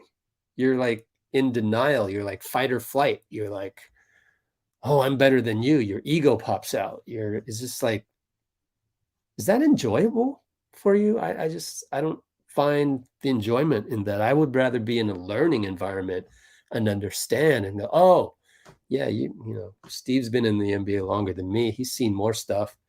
I've done a lot of basketball. I have a huge resume in rec league sports and competitiveness. I mean, in a sense, I was, you know, an amateur athlete, really. So I have a pretty good feel of dynamics within a locker room, and you know, guys leaving to go play with their friends. I've been through that whole KD Kyrie thing because it happened to me in my tournament years. Me creating teams from my league to go play in other tournaments. So I'm done with all of this, you know best and stuff. No, you don't. You don't. And you guys are starting to affect my enjoyment of learning about the game of basketball. So I'm going to put my foot down and I'm going to say, stop it. So that's what I'm saying right here. Don't take it personal. It's just, you guys are going on your Twitter rants, and I'm calling those out as folly. You have your opinion, I have mine. But there's a lot of people here on Let's Go Warriors that share my same perspective of seeing the positive things of the Warriors. And yeah, stuff isn't going right now, but it'll get better. This is part of life. And you can apply these lessons to other parts of life. You can. Moses Moody at the podium. No, not at the podium. They're just showing highlights. So I'm done talking about that. Most of the people that, not most of you, but most of the people that want to point out all the negative things and want to judge this and judge that and trade Wiseman and trade JK and this and that and the other thing. Yeah, you're not in an environment of listening to me either. So why should I even bother? Like, so you know, you can turn it off. You can go to another channel. It's all good with me.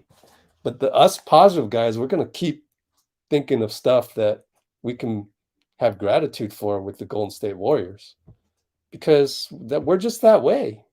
And if you're too negative to understand that, that's fine. You don't need to be here then. Just go spread your negativity where people spread the negativity. On my channel, we like to spread the positivity. It's different. So we like to explain things. For us, it's reasons, it's not excuses. For the people that love Twitter and those negative apps, then they think the opposite. It's excuses, and there's no reasons, you know. It's just excuses, and you guys need to play to my demands, and I can't approach life that way. I really just can't. There's going to be so much adversity. If you haven't been around long enough, you'll see there's going to be shit that lands on your plate, and I would love to know how you handle it. So I'm done with my diatribe. Let me find a good Steve Kerr quote. Let's see. Oh, so Jordan Poole is trying too hard to create every play. Jordan Poole. I'm not even reading the comments. I don't have time. So go ahead and say what you want about me. crucify me, judge me, say what you want. I'm going to leave it to people like Amy in the comments. Just delete, block, do what they need to do. But yeah, I am at fundamental differences with a lot of pundits on Twitter, a lot of Warriors people. They hate me. They laugh at me. They bully me. I don't care. I'm going to keep doing what we're doing here. They can keep doing what they're doing. I just don't want to do what they do. I really don't. And I think we have an opportunity to really change something out there in the world, to teach the kids like William earlier on. He always logs in early. Teach them things like, hey kid, man, you can enter this life. You can enter this society with positivity. It's okay to do that. You don't need to go and try and be cool and have a wittier tweet than the next guy. End it with an LOL so that you are cooler than the guy you left the LOL on the reply to. All that stupid shit. Like, we just don't do that here, So that's why I want to maintain this atmosphere where we're just trying to enjoy the team, Yeah, there's 5-game losing streak. It's horrible, but we don't think we're out of it. We think we can still win a championship. Trying too hard to create every play. I mean, you saw me on a broadcast. I'm not all, 100% positive all the time. I get exasperated. But then I don't let it linger, and I don't like throw a guy under the bus over it. I'm not here to disparage Jordan Poole's name. I do think he deserved the $123 million for various reasons I explained. And I think he's a great player, and I think he has the potential to make huge advances on the defensive side. I like how Steve said Kuminga showed that he's ready to step in the rotation. And who else? Wiseman's attitude.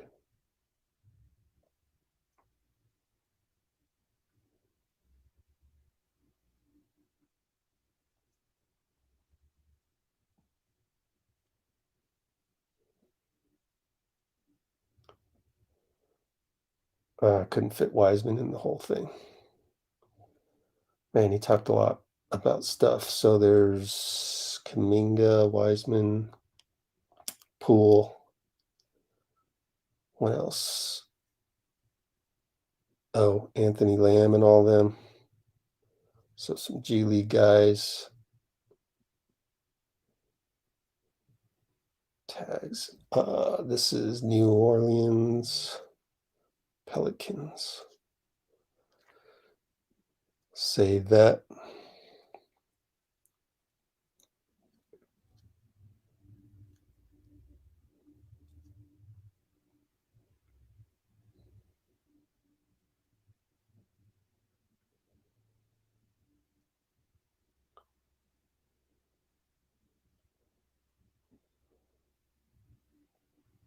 Still haven't gotten the next podium person. Of course, I haven't been checking Twitter.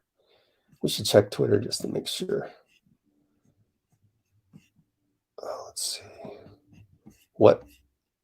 75-62 Utah. What? Wow.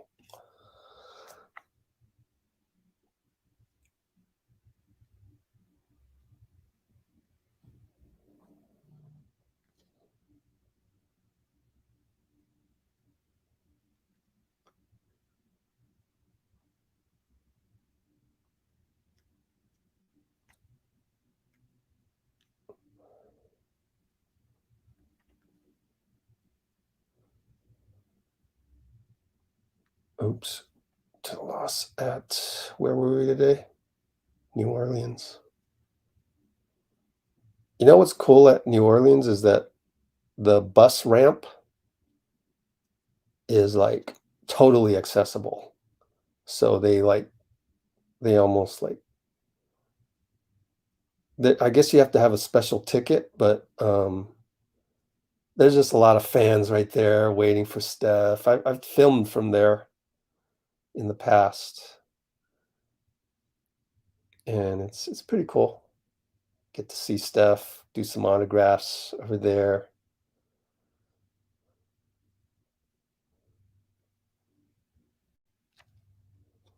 Let's see. Poole, Kuminga, and Wiseman.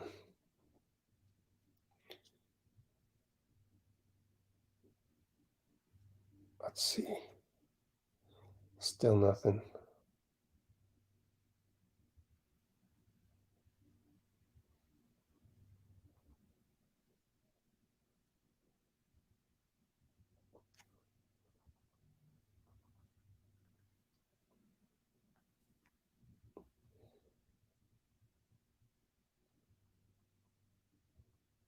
Oops.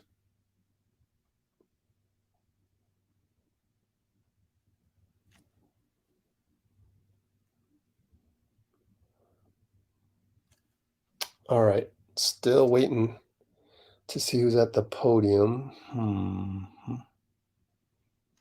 Okay. Nothing so far.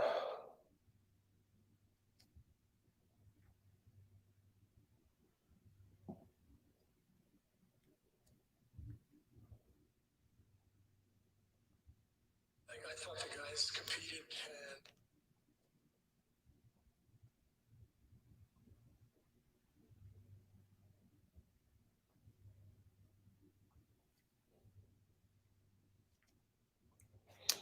All right, let's see.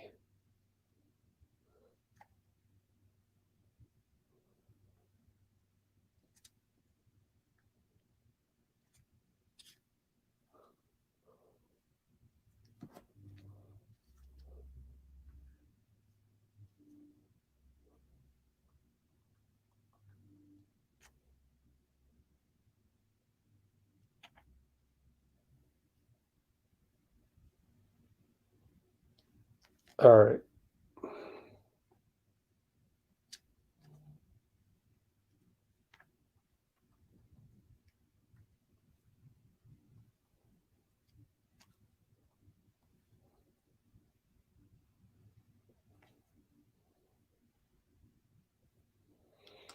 So did no one else go to the podium?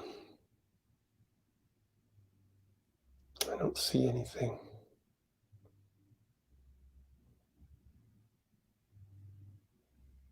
Yep, nothing. That was a while ago too.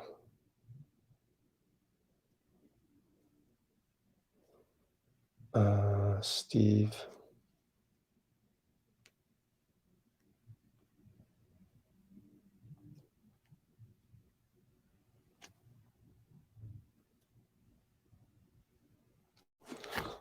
Gotta check one thing. Huh. Well, that's gonna be hard. We'll see if we get anybody else. Yeah, don't get discouraged.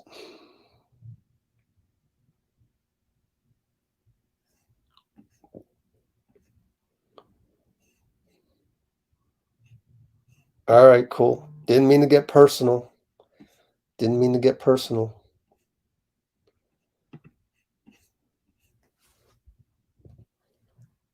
Honestly, it wasn't really you. It was just, one thought process leads to another, and then you feel like the whole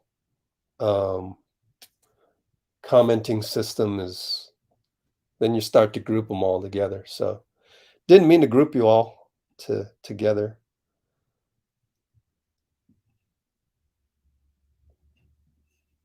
This channel is so calm. I kind of like that. That's pretty cool.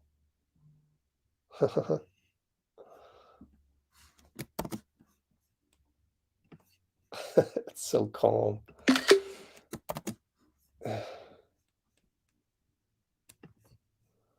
Would people appreciate that or not? I hope they appreciate that if I were to show that off. Yeah, it's not an easy job. It's like when you have 11 guys that could legitimately play, and I think the 18-2 start from last season spoiled some people.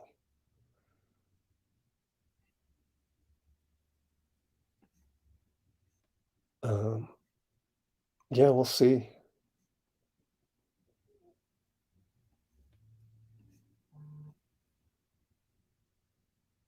Well, see, like things like these, judgments like these, I think they're a little premature, What if we were going into Boston and we were transported now, we had to play our roster now in the finals, game 6. Don't you think JaMychal Green would play a big role in that? I think he would. So, but FYI, any moment now, we should get somebody else on here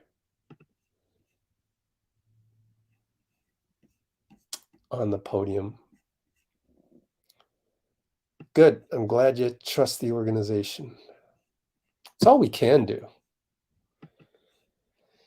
And if you go out there and you're on the radio and whoever it may be, or you're on a podcast and you say that you don't trust the organization, then thank you. Then if you say that you don't, then what are you going to do if you're one of those podcasts that's pointing out so many different wrong things about the Warriors? And well, at the end of the day, do you trust the organization to move you forward? And I wonder what they would say. They might not want to admit that they actually trust, because saying that isn't outrageous enough to get clicks and stuff. So really, I want to say like a dearth. It's barren. There's not a lot of coverage today of the post game. I just don't see anybody else coming to the podium.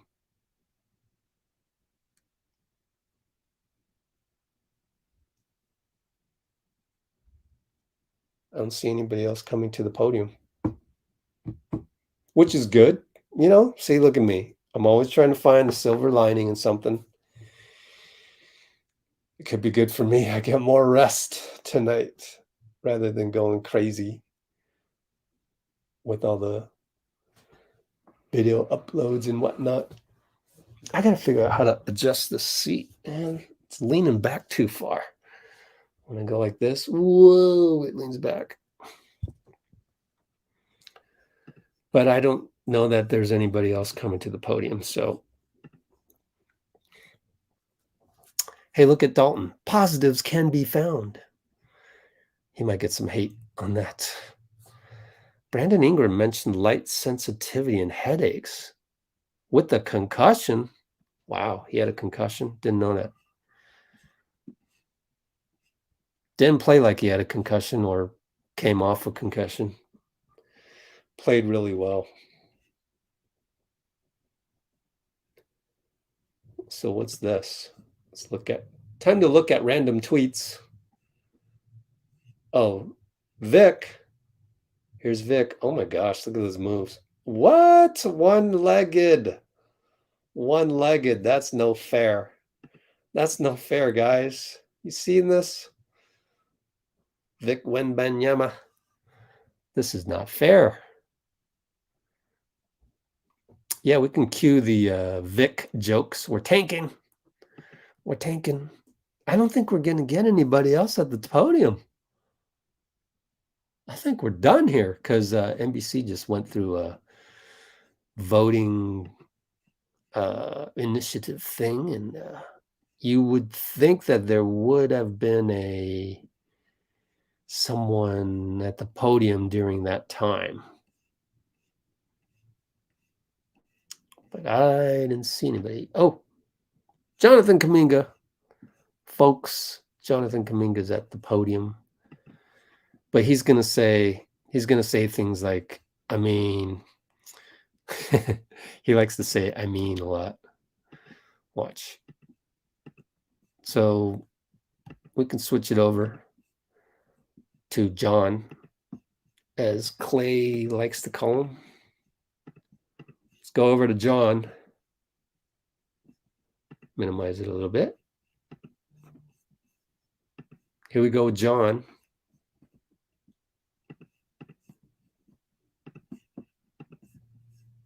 And Jonathan Kuminga with 18 points, 4 rebounds. We got a JK podium game. Two for Kuminga. I mean, I just been working on pretty much everything. I think I said this before. Our team, we don't have a position. So whatever they throw you, just go out there and play. Anybody capable of making plays. So just going out there playing and just trying to get the best out of it and just be who I am. Is it hard to go to just be in a situation where you're having inconsistent minutes? Do you feel like you have rust that kind of builds up that you have to brush off in the first place? I mean, it wasn't no pressure. That day, a player is still gonna be a player. As long as they throw you out there, you just gotta benefit for your chances. I had a chance to go out there and hoop, and I took advantage of it. And just do what you gotta do. Kerr said that he does plan on switching up the rotation moving forward. What worked about some of the lineups and combinations that were played tonight? I don't know. At the end of the day, I feel like that's up to the coaches, and it's up to us players. As long as they put us out there and give something on offense and defense, I think that's gonna be up to the coaches and working on it and see what's worked better and what doesn't. Now, John, what part of your performance tonight? What's worked better and what doesn't. Now, John, what part of your performance tonight were you satisfied with? And where are some areas where you believe that you struggled with? Say that again. So what areas of your performance tonight were you satisfied with? And what part of your game tonight did you struggle with? I wouldn't say I struggle with anything. Growing up to here, I feel like I've been working hard every single day to make sure I build up everything on my game. Even if it's not perfect at this time, but just knowing that I'm capable of doing pretty much everything on the floor, so I'm just going to keep building on it. It wasn't really anything that I look back and be like, I struggle on doing this and this and that. And I know myself way better than anybody. I know things that I be working on every single day. So I won't say I struggle on anything. It's just the beginning. It's just going back, watching film and knowing where I need to correct just a little things. Jonathan Kuminga.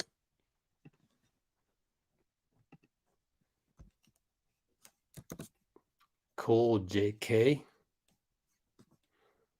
I mean, that's JK.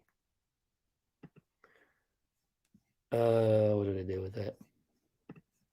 Oh, Jesus. There we go. Let's see, how short was that?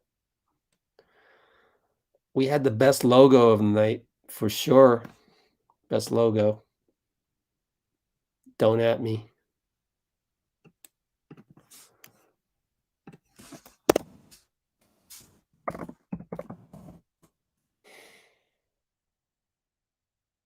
Was a short 2 minutes, 39 seconds. And I'm going to try and combine that with this one, but then is anybody else coming? I might have to wait on this. Let's see. Guy Santos out there getting buckets. He's in Santa Cruz right now. And he is getting buckets.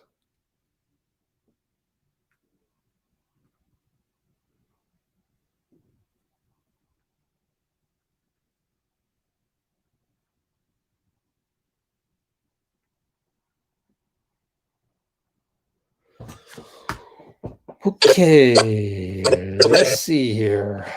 We got a little pregame. So then we had that, and then we had Jonathan. And then I got to use the restroom again because this liquid IV that I bought, man, it's a diuretic. Sheesh. My goodness. I do want to show you guys some maybe some pregame. Show you, maybe I'll just do this for the hell of it. Pregame, Kerr, Willie, and postgame Kuminga all in one file. I can hold out for the processing of that file. You can just watch it as I go use the restroom later. And we have 141 hours. No, that can't be right. iMovie, man. Yeah, I use iMovie, unfortunately.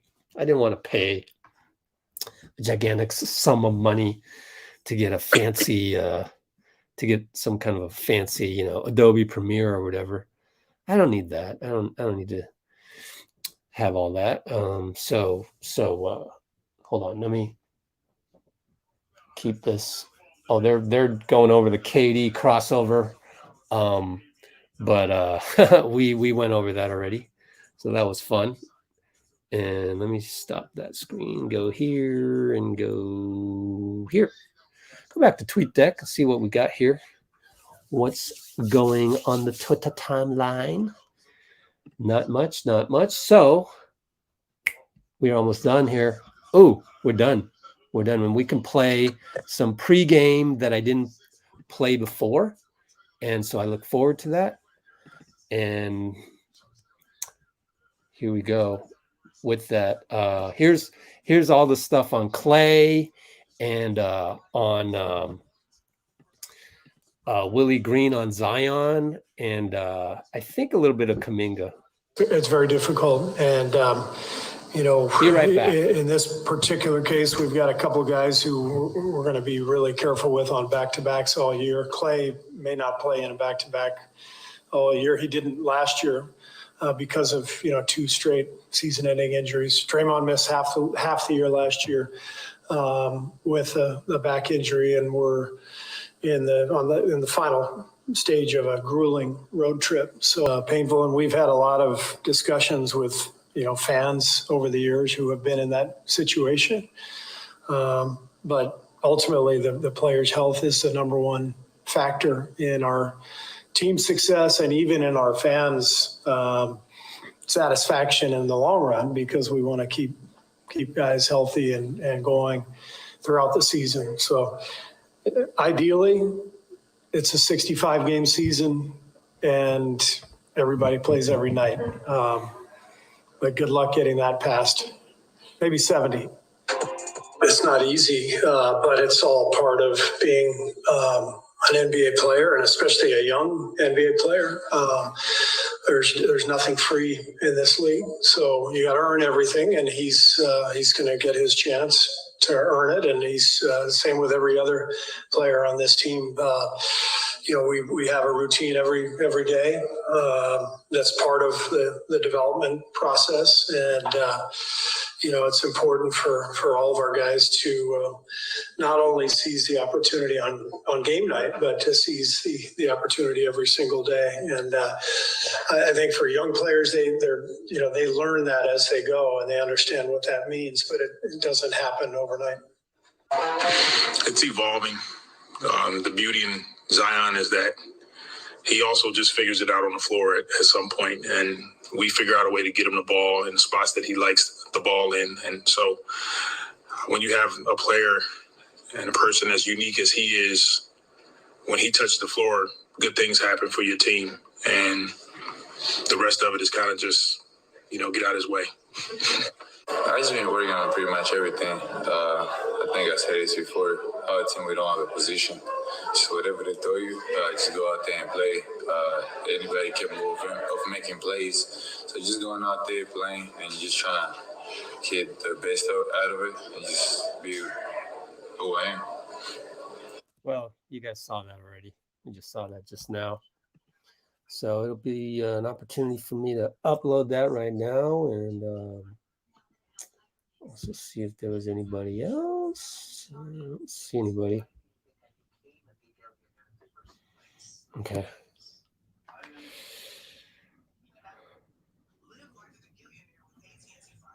So let's take a look one more time at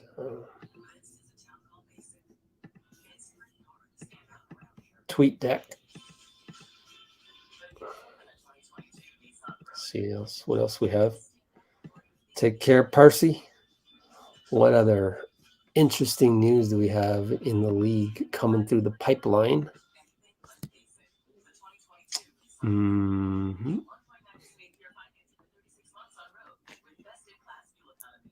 Man, who knew?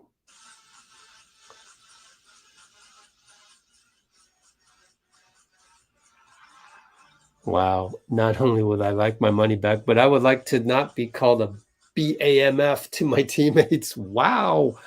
I think Tony Brothers might be in trouble.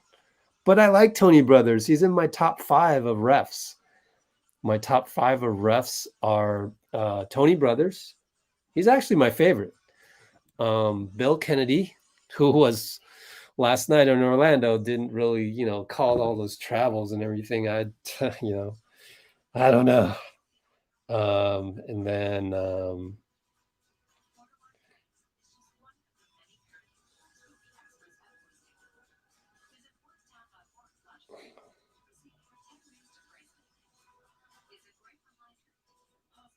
what was I saying? Oh yeah. Number 3, I like Ed Malloy.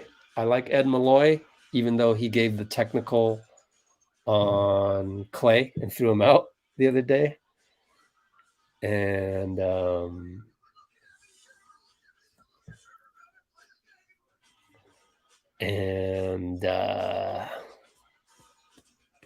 who else do I like?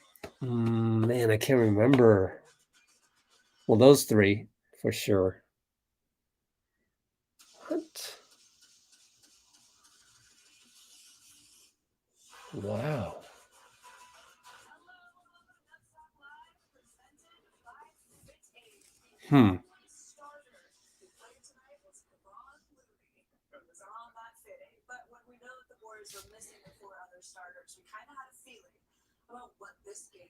Might be. So Steve Kerr using that as an opportunity to encourage the guys who might be feeling a little grumpy about their minutes lately. Make the most of the opportunity. Show us 134 to 218. 134 to 218.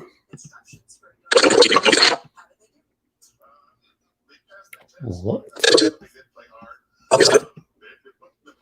Huh.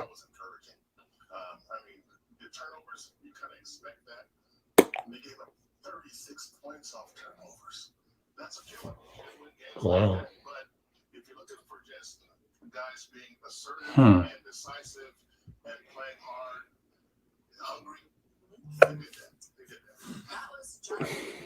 Hungry.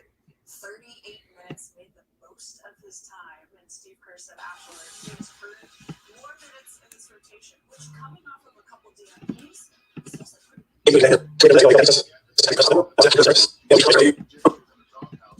Trying to fix this video over here. That's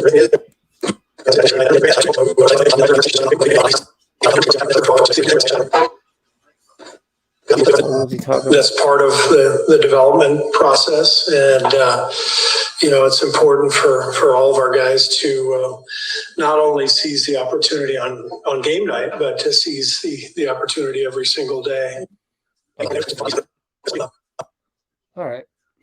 Let's see.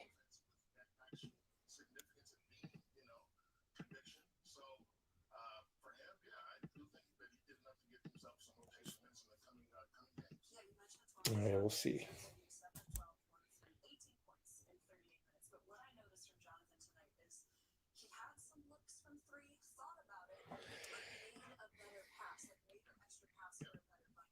Okay, what else we got on TweetDeck here? Portland Trail Blazers. Now that's ridiculous. What's that? What's ridiculous? Oh, Shade and Sharp. Ooh, Good reverse. Man, the West is very strong, and yeah, we need to do something about that. We need to start winning some games. What's this? It was a 2-possession game with a minute left. Oh yeah, we did that already.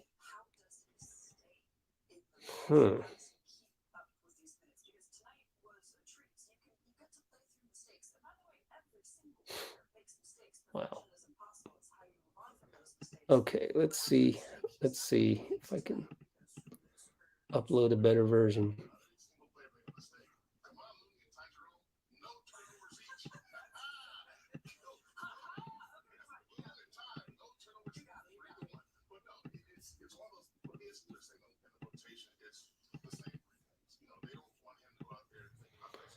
Okay, what else?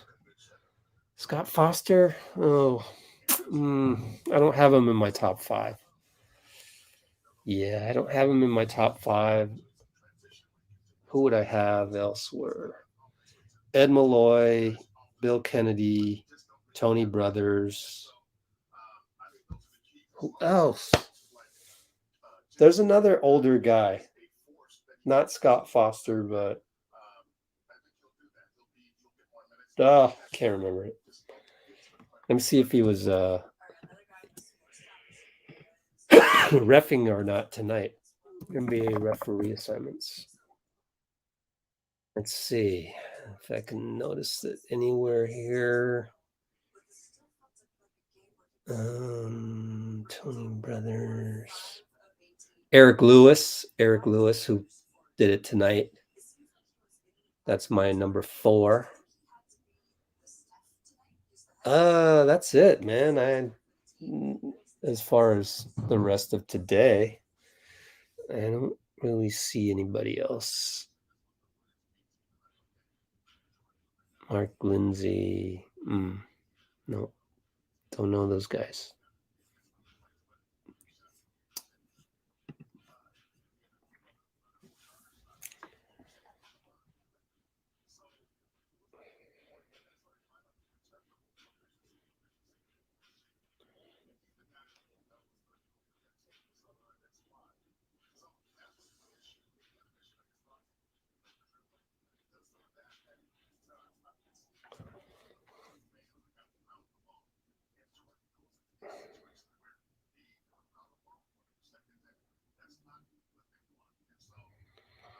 What did Kuminga say post game? I kind of like those quotes. I just work on everything. I wouldn't say I struggled with anything. Growing up to here, I feel like I've worked hard every single day. Keep building on it, just the beginning.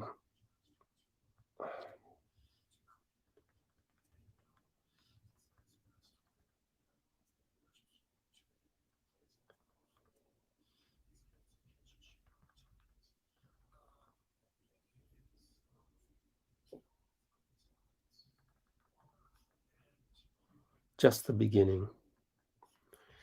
Then we had Willie Green on Zion. Let's see. Oh, cool. That fit. Kerr, Kuminga, a little bit Clay,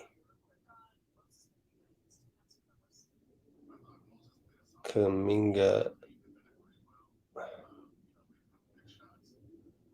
and opposing stars.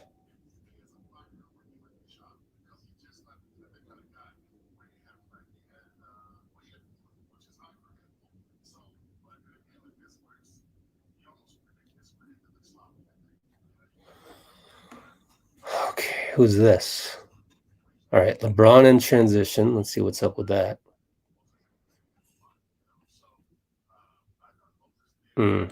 Do you guys see the Matt Ryan buzzer beater? That was pretty cool, actually. Not cool that the Lakers won on it, but Anthony Edwards. Down to Rudy. Oh, Moody's at the podium. Let's do this. Let's do Moody. Moody.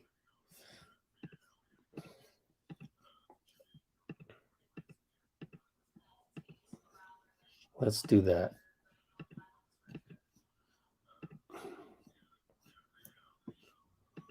So those of you who stayed with us, 27 of you, we're going to get Moody at the podium here. Yeah, I think Warriors might only have 2 games next week. I do believe so. I do believe that is the case. Oddly enough. But then they go on a back-to-back again, Houston, New Orleans. So that's going to suck.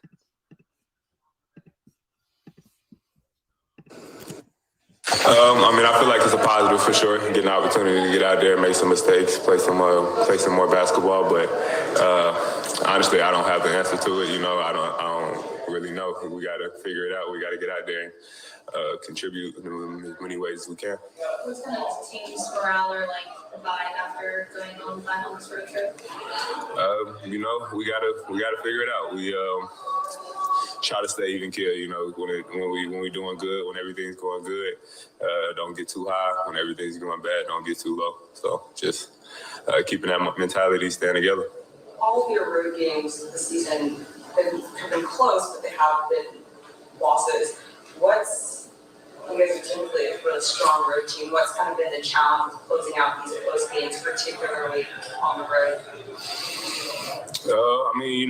Each game is different. You kind of got to address each game with a different answer almost, but just because a lot of it comes down to defending. And we had some bad transition defensive possessions throughout this road trip a lot, but really just getting out there and figuring out what we got to do. Steve Kerr said he's going to be changing up some of the rotation. He has some stuff in mind that he wants to do. What did you see from some of the combinations or different lineups tonight that you thought felt good when you were out there? A lot of the rotation things and all that's out of my control. That's something I try to focus on and pride myself on paying attention and on what I can control. So things and all that's out of my control.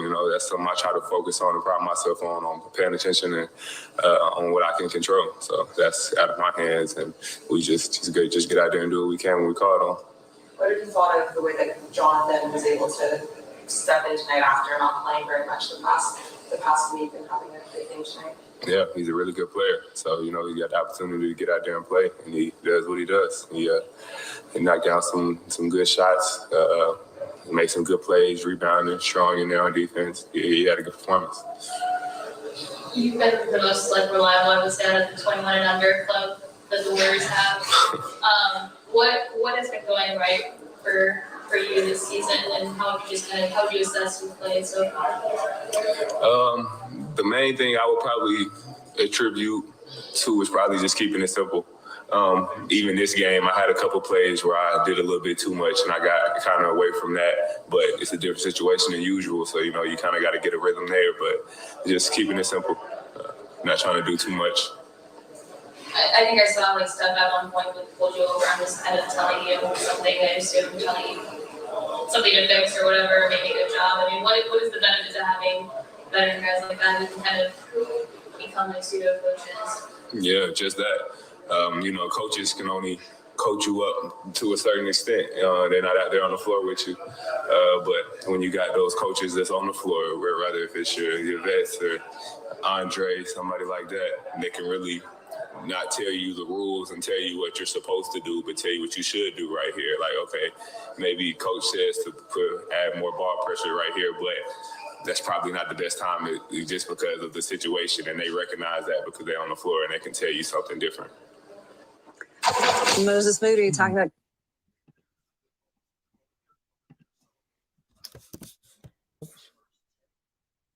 There's Moody.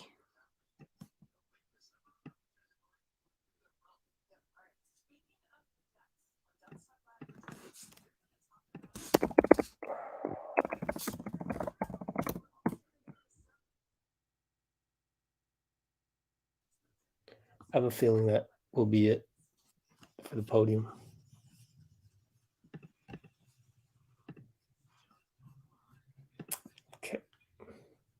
Yeah, Ty Jerome, 0 turnovers. Yep, Cleveland looked good. They've beaten Boston twice. Lakers number 2 defense. Wow. All right. Let me figure this out here. Let me figure this out. Figure this out. Okay, here we go. Moody.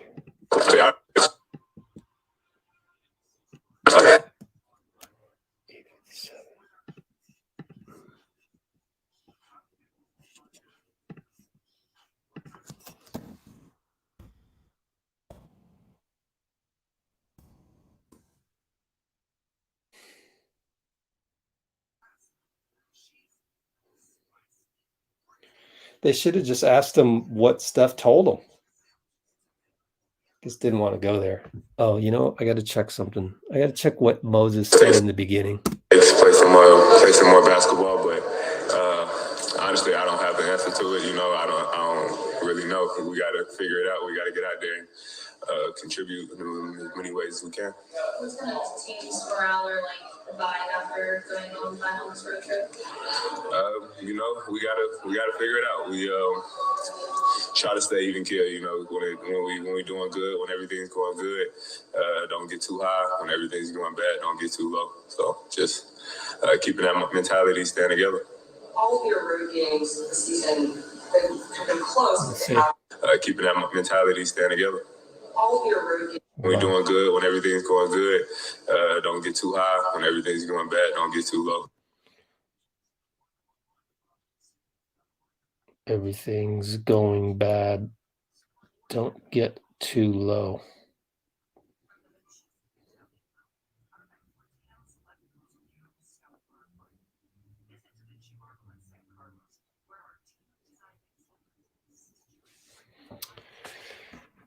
Okay. That's got to be it, right? Probably nobody else to the podium. I don't see anything.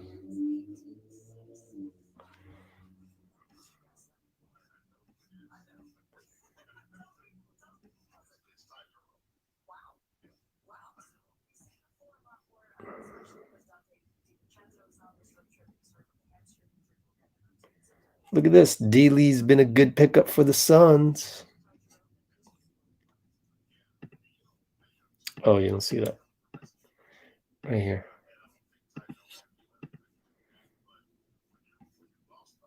D-Lee has been a good pickup for the Suns.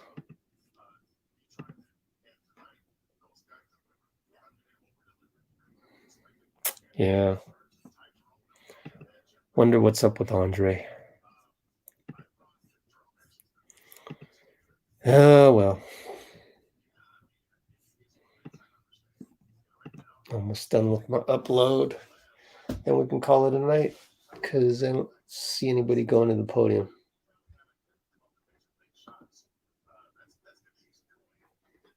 I know where I can check. Oh, cool. Let's go here.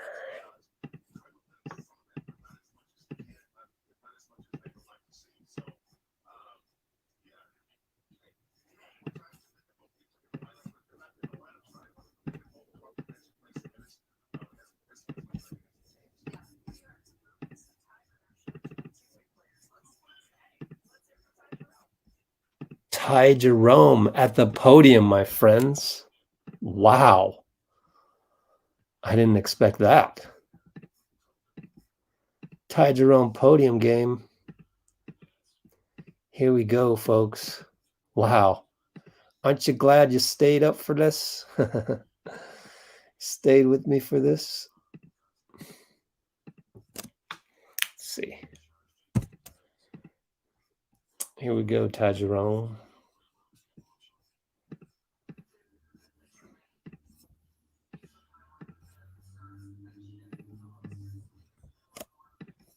Come off the bench and play some minutes as soon as Monday night against the Kings. Yeah, we are devoting some time at our show to the two-way players. Let's hear from Ty Jerome.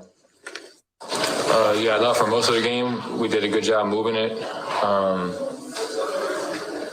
don't know how many turnovers we had. 23, 22. Yeah, it's shorthanded, turned the ball over 22 times, kind of puts you in a little hole. But for the most part, I think we did a good job moving the ball. Guys stepped up. Anthony Lamb, made a bunch of big shots. JK was great. So, most probably everyone, stepped up and played well. We just came up a little short. The group that plays tonight usually kind of more the reserves and bench unit with all the strengths and it's a lot more. How's it just felt in the process of building chemistry with this group, this normal second unit group, just as you kind of try to learn each other's games, figure out how to coexist on the court together? Yeah, it's a group that never played together before. I don't think anybody, I guess Moses and Jordan, Moses, JK, and Jordan, everyone else is brand new. So, that's a group that never played together. So every time we step on the court, we're trying to learn each other's games. I think the most important thing that we did tonight, like I said earlier, is we kept the ball moving, kept the ball hopping. Yeah. Do you think that a game like All right, so fun.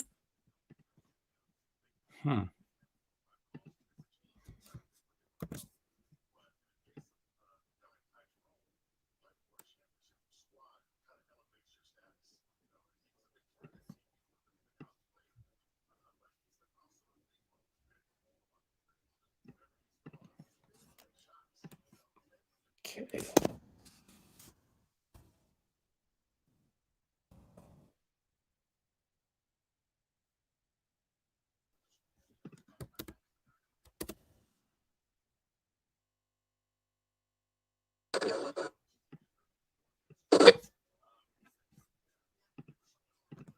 All right.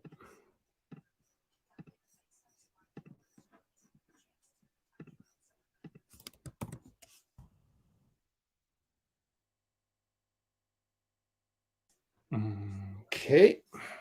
Let's see what else we got.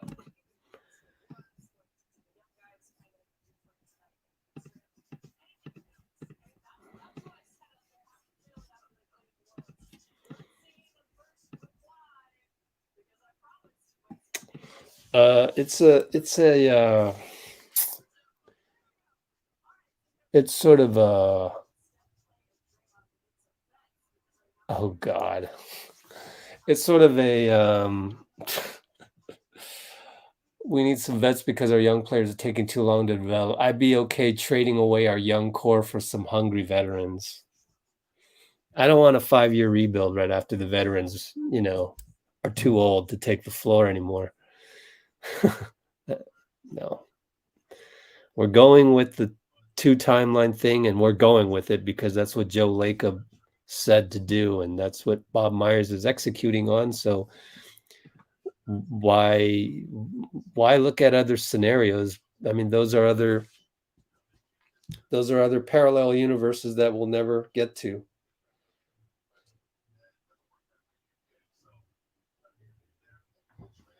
Okay. Let me see where we are here. Oh, I know what I wanted to check. Dun, dun, dun. Dun, dun, dun. Dun, dun, dun, dun, dun, dun, dun.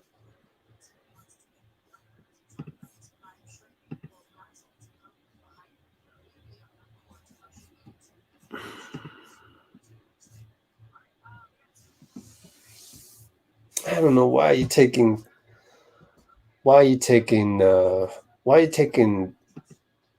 topics off of Twitter.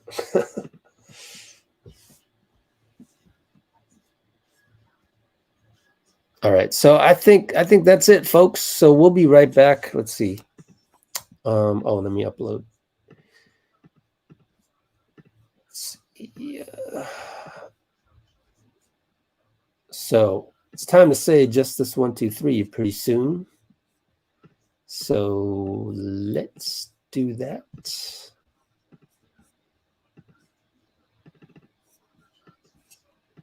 right now. The next game is Monday, 11/7 at 7 p.m. tip-off. So Next live stream, Monday, 11/7 at 6:30 p.m. PT, SUC, GSW, 7 p.m. tip-off. All right. So it's whoever gets to go to the podium. It's a negotiation between Warriors PR and whoever's in the locker room. And if someone's in a bad mood, maybe you don't get him to go to the podium. Get somebody else. If you're a young guy, you're expected to go and just go. So that's how that works. Just so you know. But that's it for me, folks. Let's do it. Just us. 1, 2, 3. High five, everybody. Wait. High five, everybody. Actually goes out. High five, everybody. All right. Good high five, you guys. Justice 1, 2, 3, everybody. We'll see you in 69 hours. See you in 69 hours. Thank you. Splash the like on the way out. Bye.